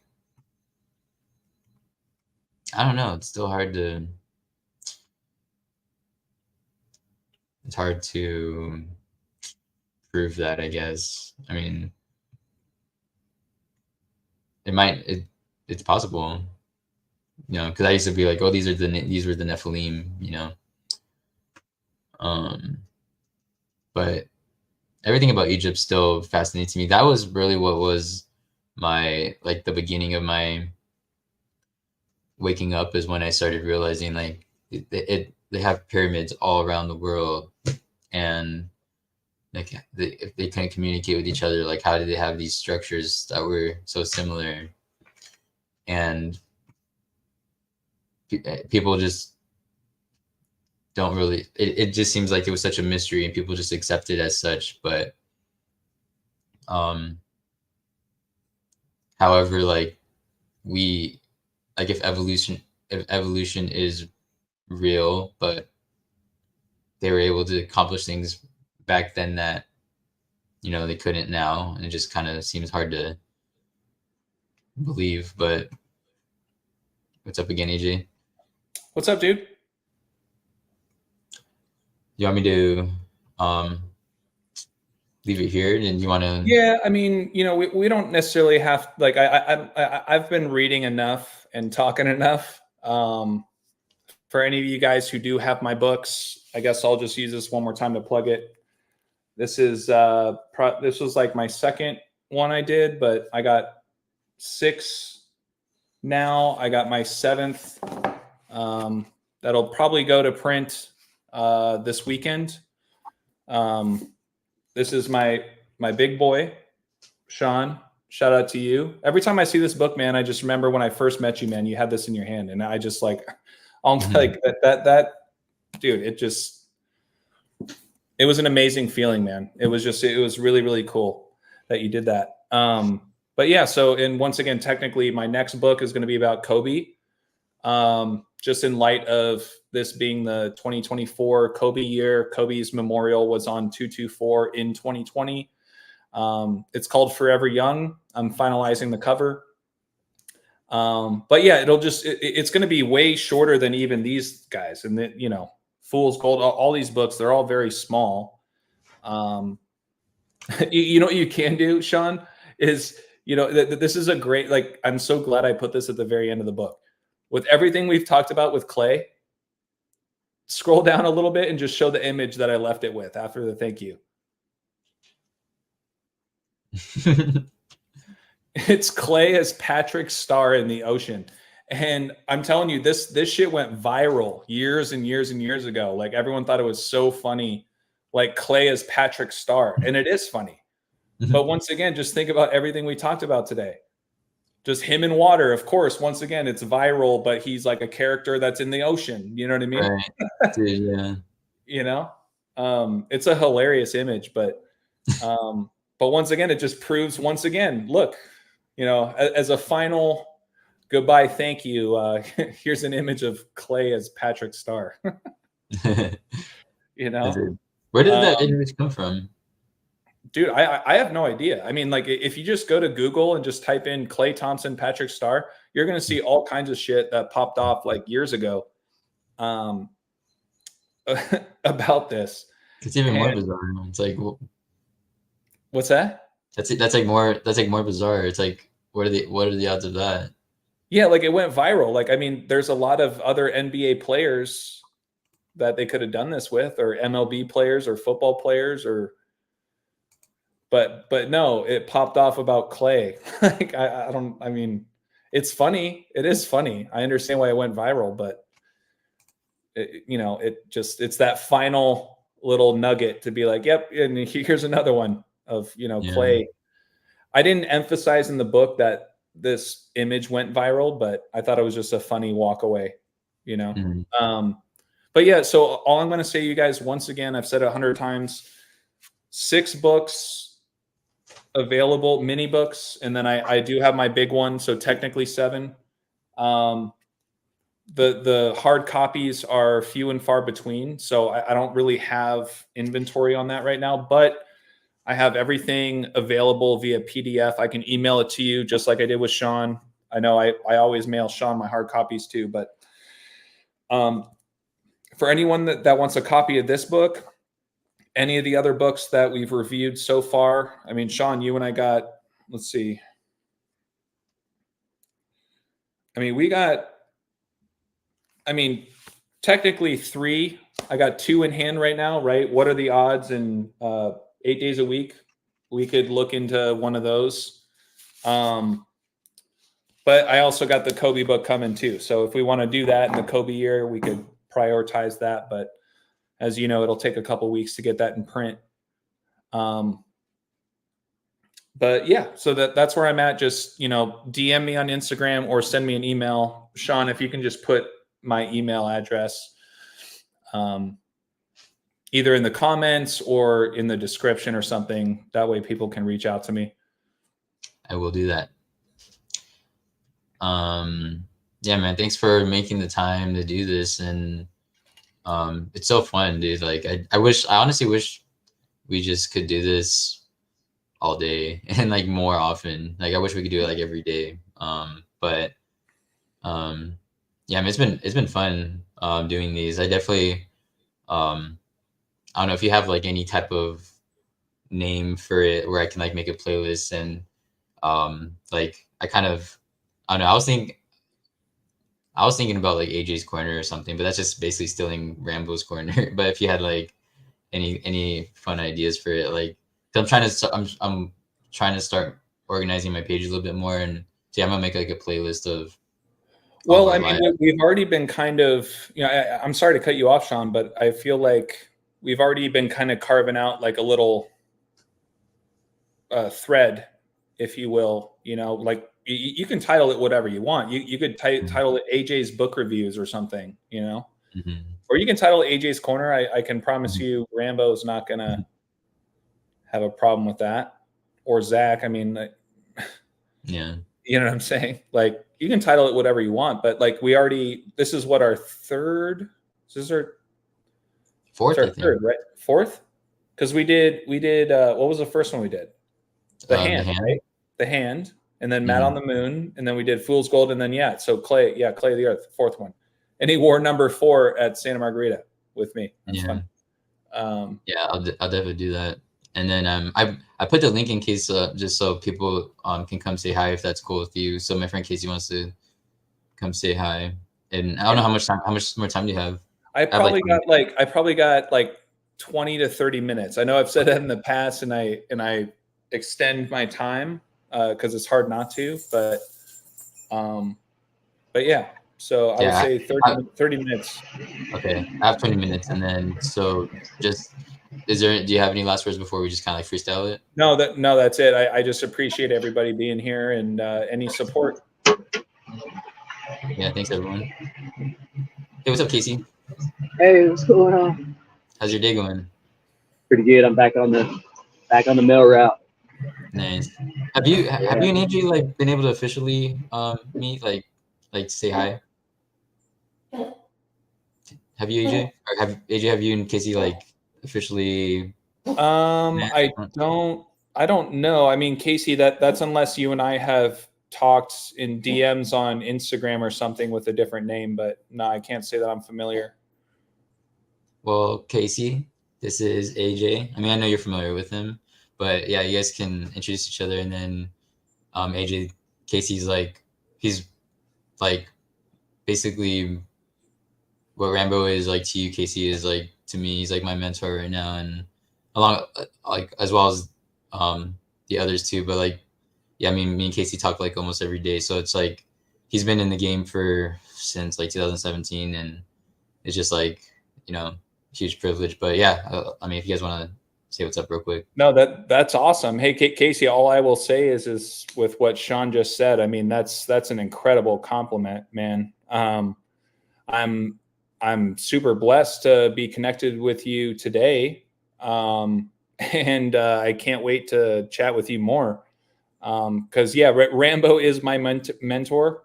He's kind of the first person I reach out to when I feel like I'm onto something, and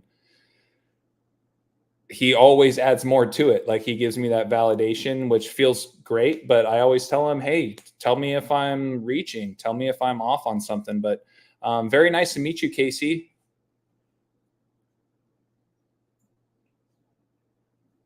You there, Casey? He might be dropping off something. Yeah, but yeah. I mean, he said he was on road, right? So he might be in a bad spot or something. Yeah, But yeah. Him and no, Rambo. I was gonna say him and Rambo are actually pretty close. Like they talk oh, too. So okay. it's like Dude, like, that's awesome. Then we need to start a little text thread or something. yeah. Yeah. Am I still not coming through? I hear you. Yeah. What's up, Casey? Yeah. Hey, what's up? Yeah, it's good to meet you, AJ. I did catch the first time I came across you was Rambo did a live on your Instagram, and I was in the live in the live chat. That's been maybe a month or two ago. Yeah, we did that back on St. Patty's Day, March 17th. Yeah, 2017. Yeah, no, that's cool, man. You know, it was such a blessing to like get on camera with him. I love that guy so much, and I know that Sean just told me, I think as you were cutting out, that you have good connections with Rambo too, man. I mean, isn't he the best? Like that guy is. Yeah, God. Yeah, he's he does the best decoding, I would say for sure. Yeah, and like that I always try to ask myself, what would Rambo do in looking at this kind of stuff, and obviously there's always gematria involved. I feel like that's naturally going to happen when you look at other things, right? When you see the other things, then like that the moment you start looking at the gematria, you're going to be like, oh geez, see, it's perfect. But yeah, Casey, I'm so thankful to get connected with you, and Sean, thank you for connecting me with Casey. I'm so thankful to just be a part of this growing network. That's essentially what we're doing, right?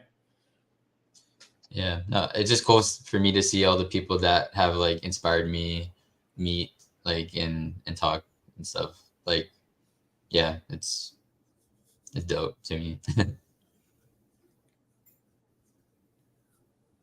Let's see. Dirk asks, AJ, does Rambo have a YouTube channel? I have never heard of him. However, I learn new things every day.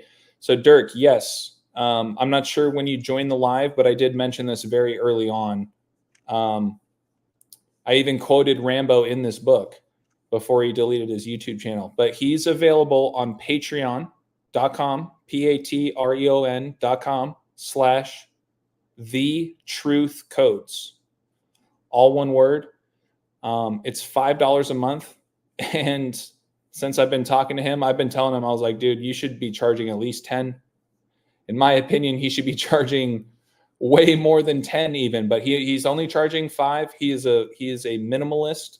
And I say that in the most beautiful way. Like he's not doing the Patreon to like be rich.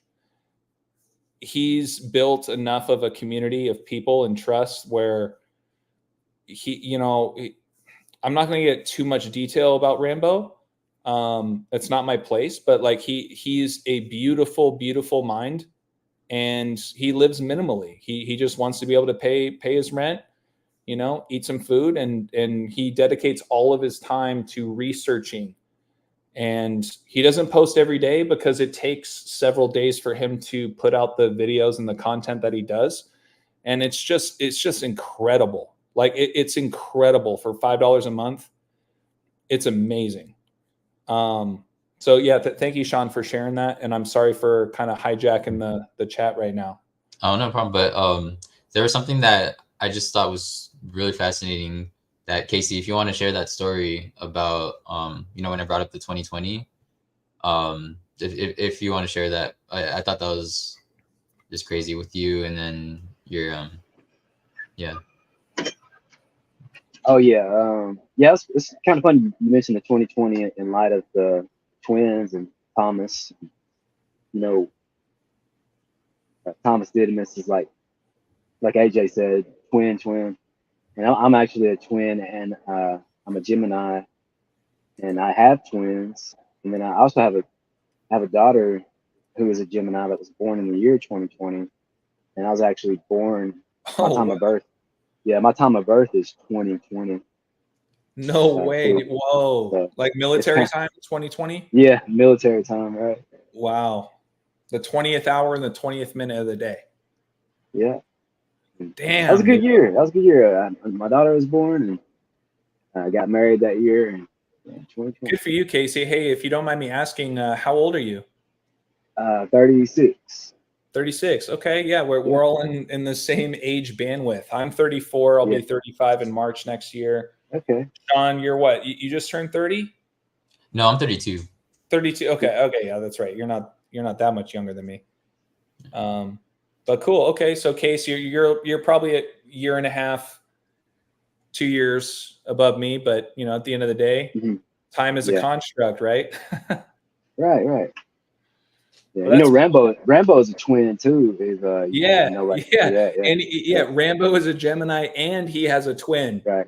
Like when he told me that, I was like, dude, there's two Rambos walking around. Yeah. But he said that he's really opposite, right? Yes. Yeah. I mean, it's very similar to like me and my brother. I mean, my brother and I actually have a great relationship, but like he can't pick up anything I share with him, like at all. But but with Rambo, what he's told me is that his brother's the complete opposite direction than where he's at. Yeah, my sister, because me and my sister, it's weird because she was the one who actually she's the one who got me from, because I was like around 2020, at the beginning of 2020, I was actually way more on the left. Can you believe that? Like I came from the left. And well, I came from the right before I really started breaking out, because I felt like being on the right, I'm like a truther and QAnon and all that garbage, And then I felt like I was kind of there, and then after a while I was like, oh shit, like no, it has nothing to do with any of that. Yeah, well, because she was the one who took me at least from the left to the right, because I think that where it came in handy with that was because she would tell me all these things like, oh yeah, like Hillary Clinton's like going on trial, or like all this stuff, and I was like, I didn't hear about that on TV, like that's probably BS. So I was still like in that mindset where if it wasn't on like TV, or if I didn't hear about it, then it was like not true. So then she at least got me to learn that there's so much stuff outside of the news. So I was still really like, I believed the news a lot at that time. So she helped me with that. And then like I just like kept like, she was just, she was really comfortable on the right. And I just kept just freaking exploring and travel. And then I got like, so at this point, like I wouldn't be able to really share anything with her, like, but I found crazy connections between me and her, and I like wish I could share it, but.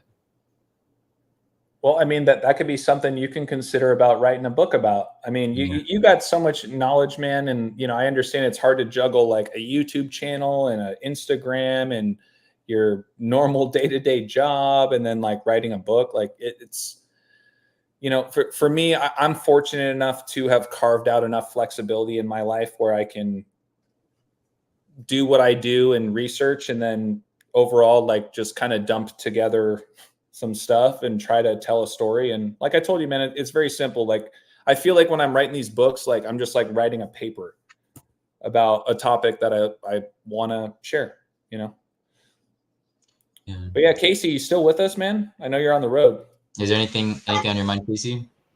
Oh, there was one thing I wanted to mention. I know you brought up how the basketball looks like the Pisces glyph. Oh Yeah, yeah. I got that from you, by the way.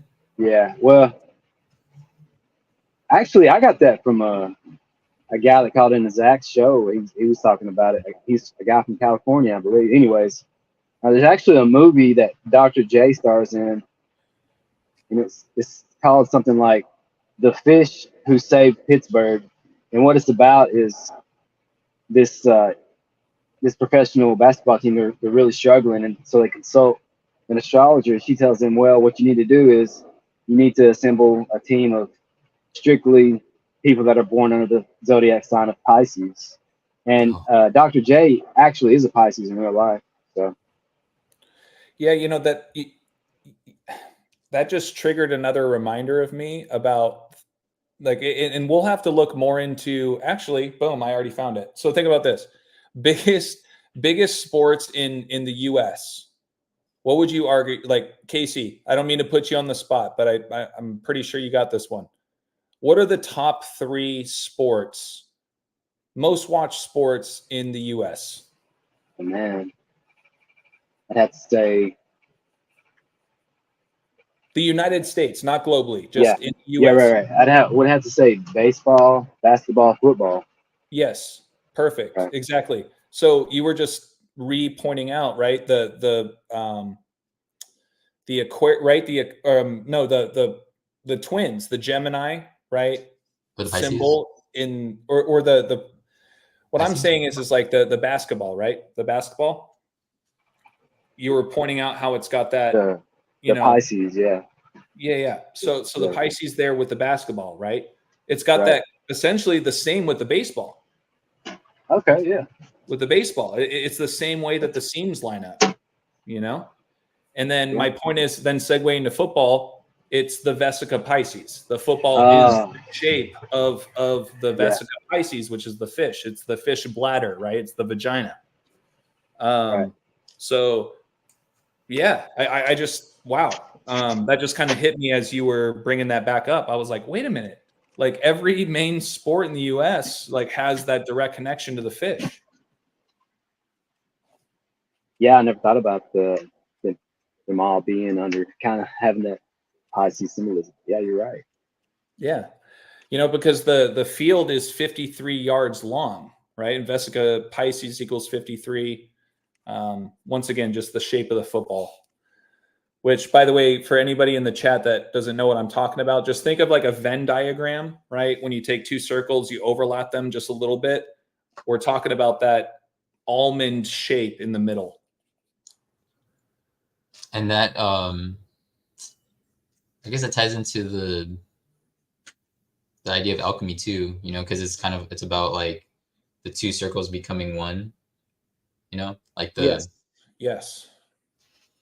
Almost makes me think of bubbles. Think about bubbles in water, you know, when like 2 bubbles come together, like, yeah. you know, create like a bigger bubble. I don't know. Yeah. We're giving a lot of people some screenshot of opportunities, like everything we just did in the past few seconds. People are gonna see that we're doing this. Dude, I mean, I always try to be really careful when I was talking about like the 666 stuff and whatever. And yeah, whatever. It'll be funny if someone's like, oh, look, he flashed the 666. Yeah. Did you watch the live? Did you see what I was trying to point out? No, dude, it's so weird. Like, I don't know, you might even know this guy, but I don't want to like call him out in person. But like, he was on Instagram, like he was sharing his story, like calling me like a Mason, and then he was on, yeah, and then he's like part of you probably would know like which group I'm talking about, or like, but then he was also, I saw on Lambda 115, another like amazing channel, and because he had mentioned me in the comments, but then that guy was in his comments saying like, oh, you mean like the Masonic sellout? And then after that, he came into my comments trying to say something like a synchronicity about himself, and I was like, you're gonna do that after you just like were just put me on blast on your Instagram and then like on people's YouTube like comments. I was like, what? Bro. Yeah, I mean that's what's kind of funny about this journey, right? Just I mean the comments and stuff, the messages. Just I'm glad I'm getting better at just being able to laugh. Yeah, well, I feel like I'm putting myself on blast because, dude, I don't think I got to share this with you, but like here, check this out. Like this was from, because remember how I shared the day before that earthquake, how I shared on my Instagram the like the promo for the live we were gonna do. Yeah. Let me share this real quick. But dude, I mentioned this when I was doing the video about it, and I was like, if anyone thinks I'm controlled for this, I don't blame you because this is absolutely insane. But give me a sec. Entire screen. So this was the story, right? Right? Yep. And well, you can ignore this part, but like, I mean, because I remember we planned it for 11:30 a.m.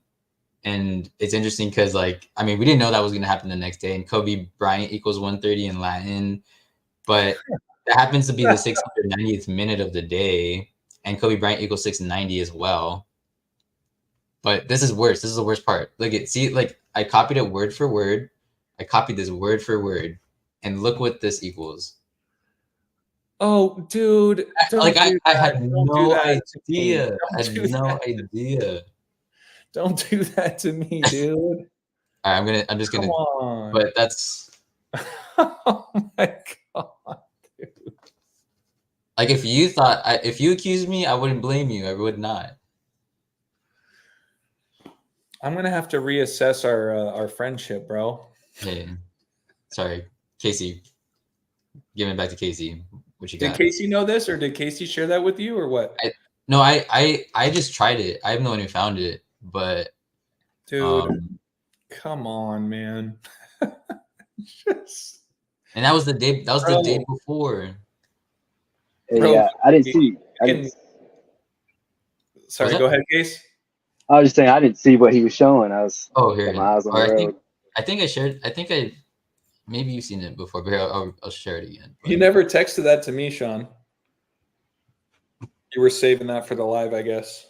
So this was like this was from my story the day before the. Wait, are you able to see it now right now, Casey? Yeah. Okay, so yeah, this was from the story the day before the earthquake. And I just copied it word for word. Okay. And it happens like word for word equals 824. Okay. Yeah, Kobe. That's insane. I know. And Pluto demotion day. Yeah. And this was interesting too. Okay, AJ, I don't know if I've ever shared this with you, but and then I might have to end it because I might have to leave. But so this was something I was just kind of experimenting with it because I was thinking like, okay, so Kobe, he died on 126, right? Yeah. And then I was thinking like, okay, so Gianna was 13, he was 41, and I was like, I wonder how far apart that would be from the year, from the date that they died and of the year 1341 to the day that they actually died. Look at that. Well, sorry, I must have missed. So the significance of 1341 is just that 41 is the 13th prime. So you were just playing around with like the year 1341. Yeah, and it's the Gianna was 13, he was 41. What the hell, dude? We're gonna have to look into the year 1341, man. I know, and it's crazy because like when you think about like the actual day that they died, dude. On like the day, on the 248,000th day after January 26, 1341. It's when Kobe and Gianna die. Holy shit, dude. It speaks Wow. volumes. I feel like that speaks volumes. Wow. Wait, what's the timestamp? Oh shoot. Yeah. Dude, I you even might see have it. been you might have brought that up at the 328 mark, like 238, like Kobe's birthday. Oh shoot, you're right. Jeez Louise. Whoo. Yeah, I just want to share that with you guys. No, that was super cool, man. Wow. Yeah, Cody says, whoa, insane. Dude, that is gnarly, man. But dang, so I might have to actually get going. But like, all right, you guys want to say anything before any last words, AJ and Casey? I'll let Casey go. I've pretty much said everything I need to say. Well, I mentioned Dr. J earlier. I guess I could run over those 326s again. I know I've been doing Yeah, that a go for lot lately. So Kobe Bryant, the 326 is real important in his death because he was 61 weeks old, 326 pounds. He died 326 days after Shaquille O'Neal's birthday and 326 days before Pope Francis' birthday. The moon was actually at, what was that? his 84th birthday, right? Yeah, 84th birthday, and it was Shaq's 47th. And the moon was actually at 326 degrees of the ecliptic when a helicopter crashed. Like I maybe forget something, but I think it's significant too to mention the pentagrammaton and how it sums to 326. And I think on one of AJ's posts or videos, I mentioned how Dayton, Ohio added the 326 area code that same year in 2020. The Dayton, Dayton Ohio. Flyers, yeah, the Dayton Flyers actually made it back to they were like the top seed in 2020, but they canceled the tournament. They actually made it back this year. They got past the first round, but it's interesting. Yeah, they added that 326 area code back in 2020. But Casey, I brought it. Go ahead. yeah, no, Casey, I was just going to ask, did you say, like, I don't know if I misunderstood you, but did you say anything about the connection between 326 and 56? Did you say anything about 56? No. Okay. The only reason I'm saying that is because I thought maybe you were going to refer to 326 being March 26th, the date written Oh. 26/3, which is the 56 prime, and Right. coronavirus equals 56, coronavirus or Corona del Mar equals 56, et cetera, et cetera. Oh, So, nice. Biden and Kamala, they're born 263 months apart. Exactly. Yeah, there you go. Yeah. Shoot. Yeah, like Enemy of the State came out on his 56th birthday. Yeah. Biden's 56th birthday. Anyway, yeah. Jeez. But with the 326s, Kobe was born in the year 78, which is 3 times 26. Oh, And then I already mentioned Dr. J. I think he's tied into it because he's real important to Philadelphia. He played for the Sixers. Oh, yeah. And War number 6. he wore two numbers in his career, similar to Kobe. He wore the numbers 32 and 6. Oh, And shit. Nice. To me, the punchline is like when you go and look at Dr. J and his career points total, it's 30,026 points. And Sean, real quick, what was that date duration you pulled up? Oh, this is random. Like I did. This is Pope Francis's birthday, but this is the year Kobe was born. Oh, okay. All right. Yeah. Dr. J Wow, dude. Wow. Casey, that's amazing. That's amazing, dude. He was born on February 22nd, 222. Basketball equals 22. Wow. Oh, there's something. Okay, this will be the last thing I say, and then there's something interesting I found. So when you look up like I was looking up the word corona, like back when all that stuff was happening. Dang it, I don't know if it's gonna be. I should have copy pasted it. I remember there's somewhere where I don't know if this is gonna be it. I remember like there was somewhere I saw the definition. I saw like corona, and like I copy pasted it just to see the. It's not it. Okay, maybe it's the next one. If it's this one, I'm gonna go crazy. Yeah. Okay. So look at this. Hey, real quick, I forgot to mention. Oh, my bad. Go ahead. So, all right. So when you look at the corona, like the astronomy definition, the whole definition, and you copy paste it, just the Latin. Yeah, that matches the date that Kobe scored his 666 game because it was 1/22/2006 Whoa. without the zeros. But then it's got that 126 kind of baked in with the 3 2s to reflect the date of his death. Yeah, but since because I mean, if you wrote out the whole date of when he scored his 666 game, because it would be 1/22/2. Right. Yeah. No, exactly. But what I'm saying is like with the 3 2s in the middle. Oh, like, you're right. Essentially 126. Oh, you're right. The date that he died, right? It just because it's a repeating number, but if you just crunch that into the number itself, you know, you're right.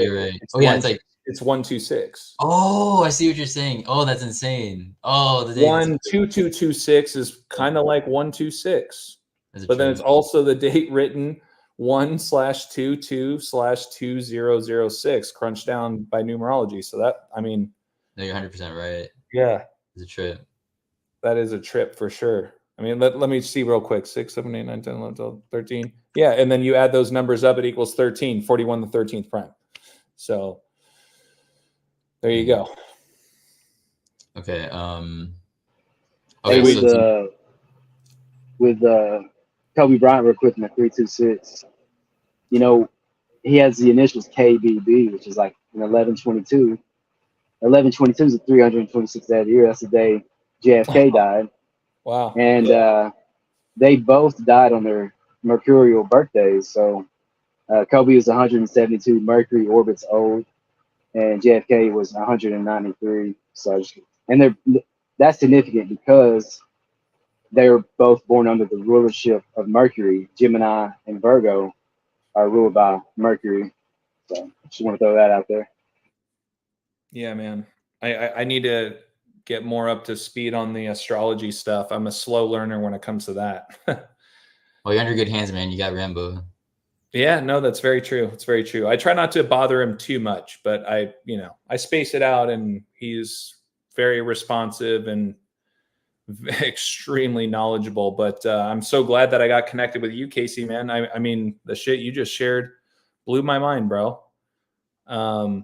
So I'm very appreciative. But yeah, Sean, I know you need to wrap it up. I got to get going too. So I'll just say thank you guys so much. Really appreciate it. And we'll chat soon. All right, Sean? Nice to meet you, Case. I'm going to leave all of good to meet you. Sorry about that. Sorry to walk on that. Okay, so I was just going to say, yeah, I'm going to share all the links where you can reach AJ, and if you want to get his digital book. And yeah, Casey, thanks for hopping on to talk for a little bit.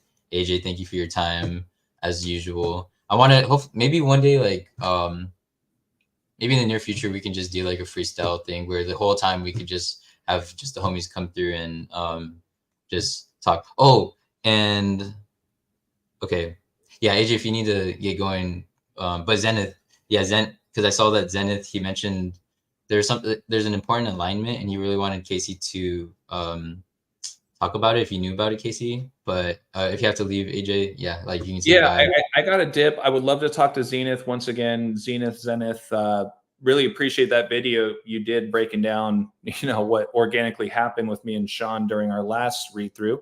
Would love to connect with you soon, but I'll hop off, and then hopefully Zenith can jump on, and you guys can start having a forum there. But yeah, once again, thank you so much, Sean. I'll catch you later. Thank you to everybody who's contributed in the comments and watched and gave me the time. It means a lot. Thank you so much, AJ. Take care, guys. See you, man. Peace. Casey, are are you familiar with what Zenith is talking about? I gotta be honest, man. I'm not really sure. I pulled up Solarium to try and see if there's anything that stood out. Of course, that's the mobile version, so it's kind of hard to see everything. Maybe if I was to cast a chart, I could pick something out. But No yeah, but the worries. only thing I think about the date, May 18th, is that's the anniversary of Chris Cornell's death. Hmm.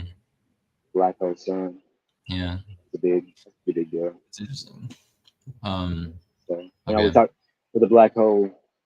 We talked a lot about Sagittarius A and how it's a black hole at the center of our galaxy. Right. Right. Of course, you know, it could be an eclipse reference as well.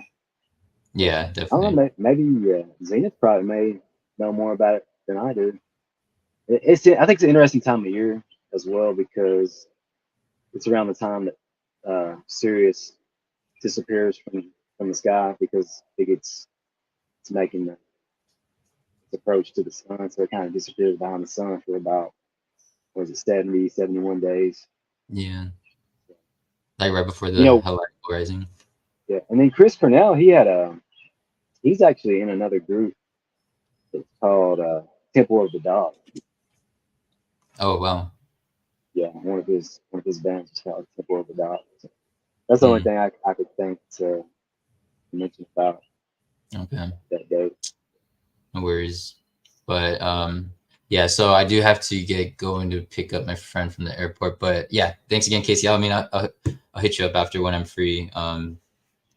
And hope everyone has a great day. Thank you guys all for coming. And yeah, I had a really great turnout. Pretty much the whole way through. And yeah, just thanks to everybody for supporting me. And AJ. So I'll talk to you guys soon. Yeah, stay safe, take care. Thanks again, Zenith, for thanks. Think ahead, Sandy. Thank you, Dirk. Thank you so much, Dirk. Um, Cody, if you're still here, of course, thank you always for always coming through, and thank you, Fig, and Future M. Remember, Coffee Girls here. Kimberly, thank you so much. Yeah, I'll talk to you guys soon. Stay safe. Have a good day.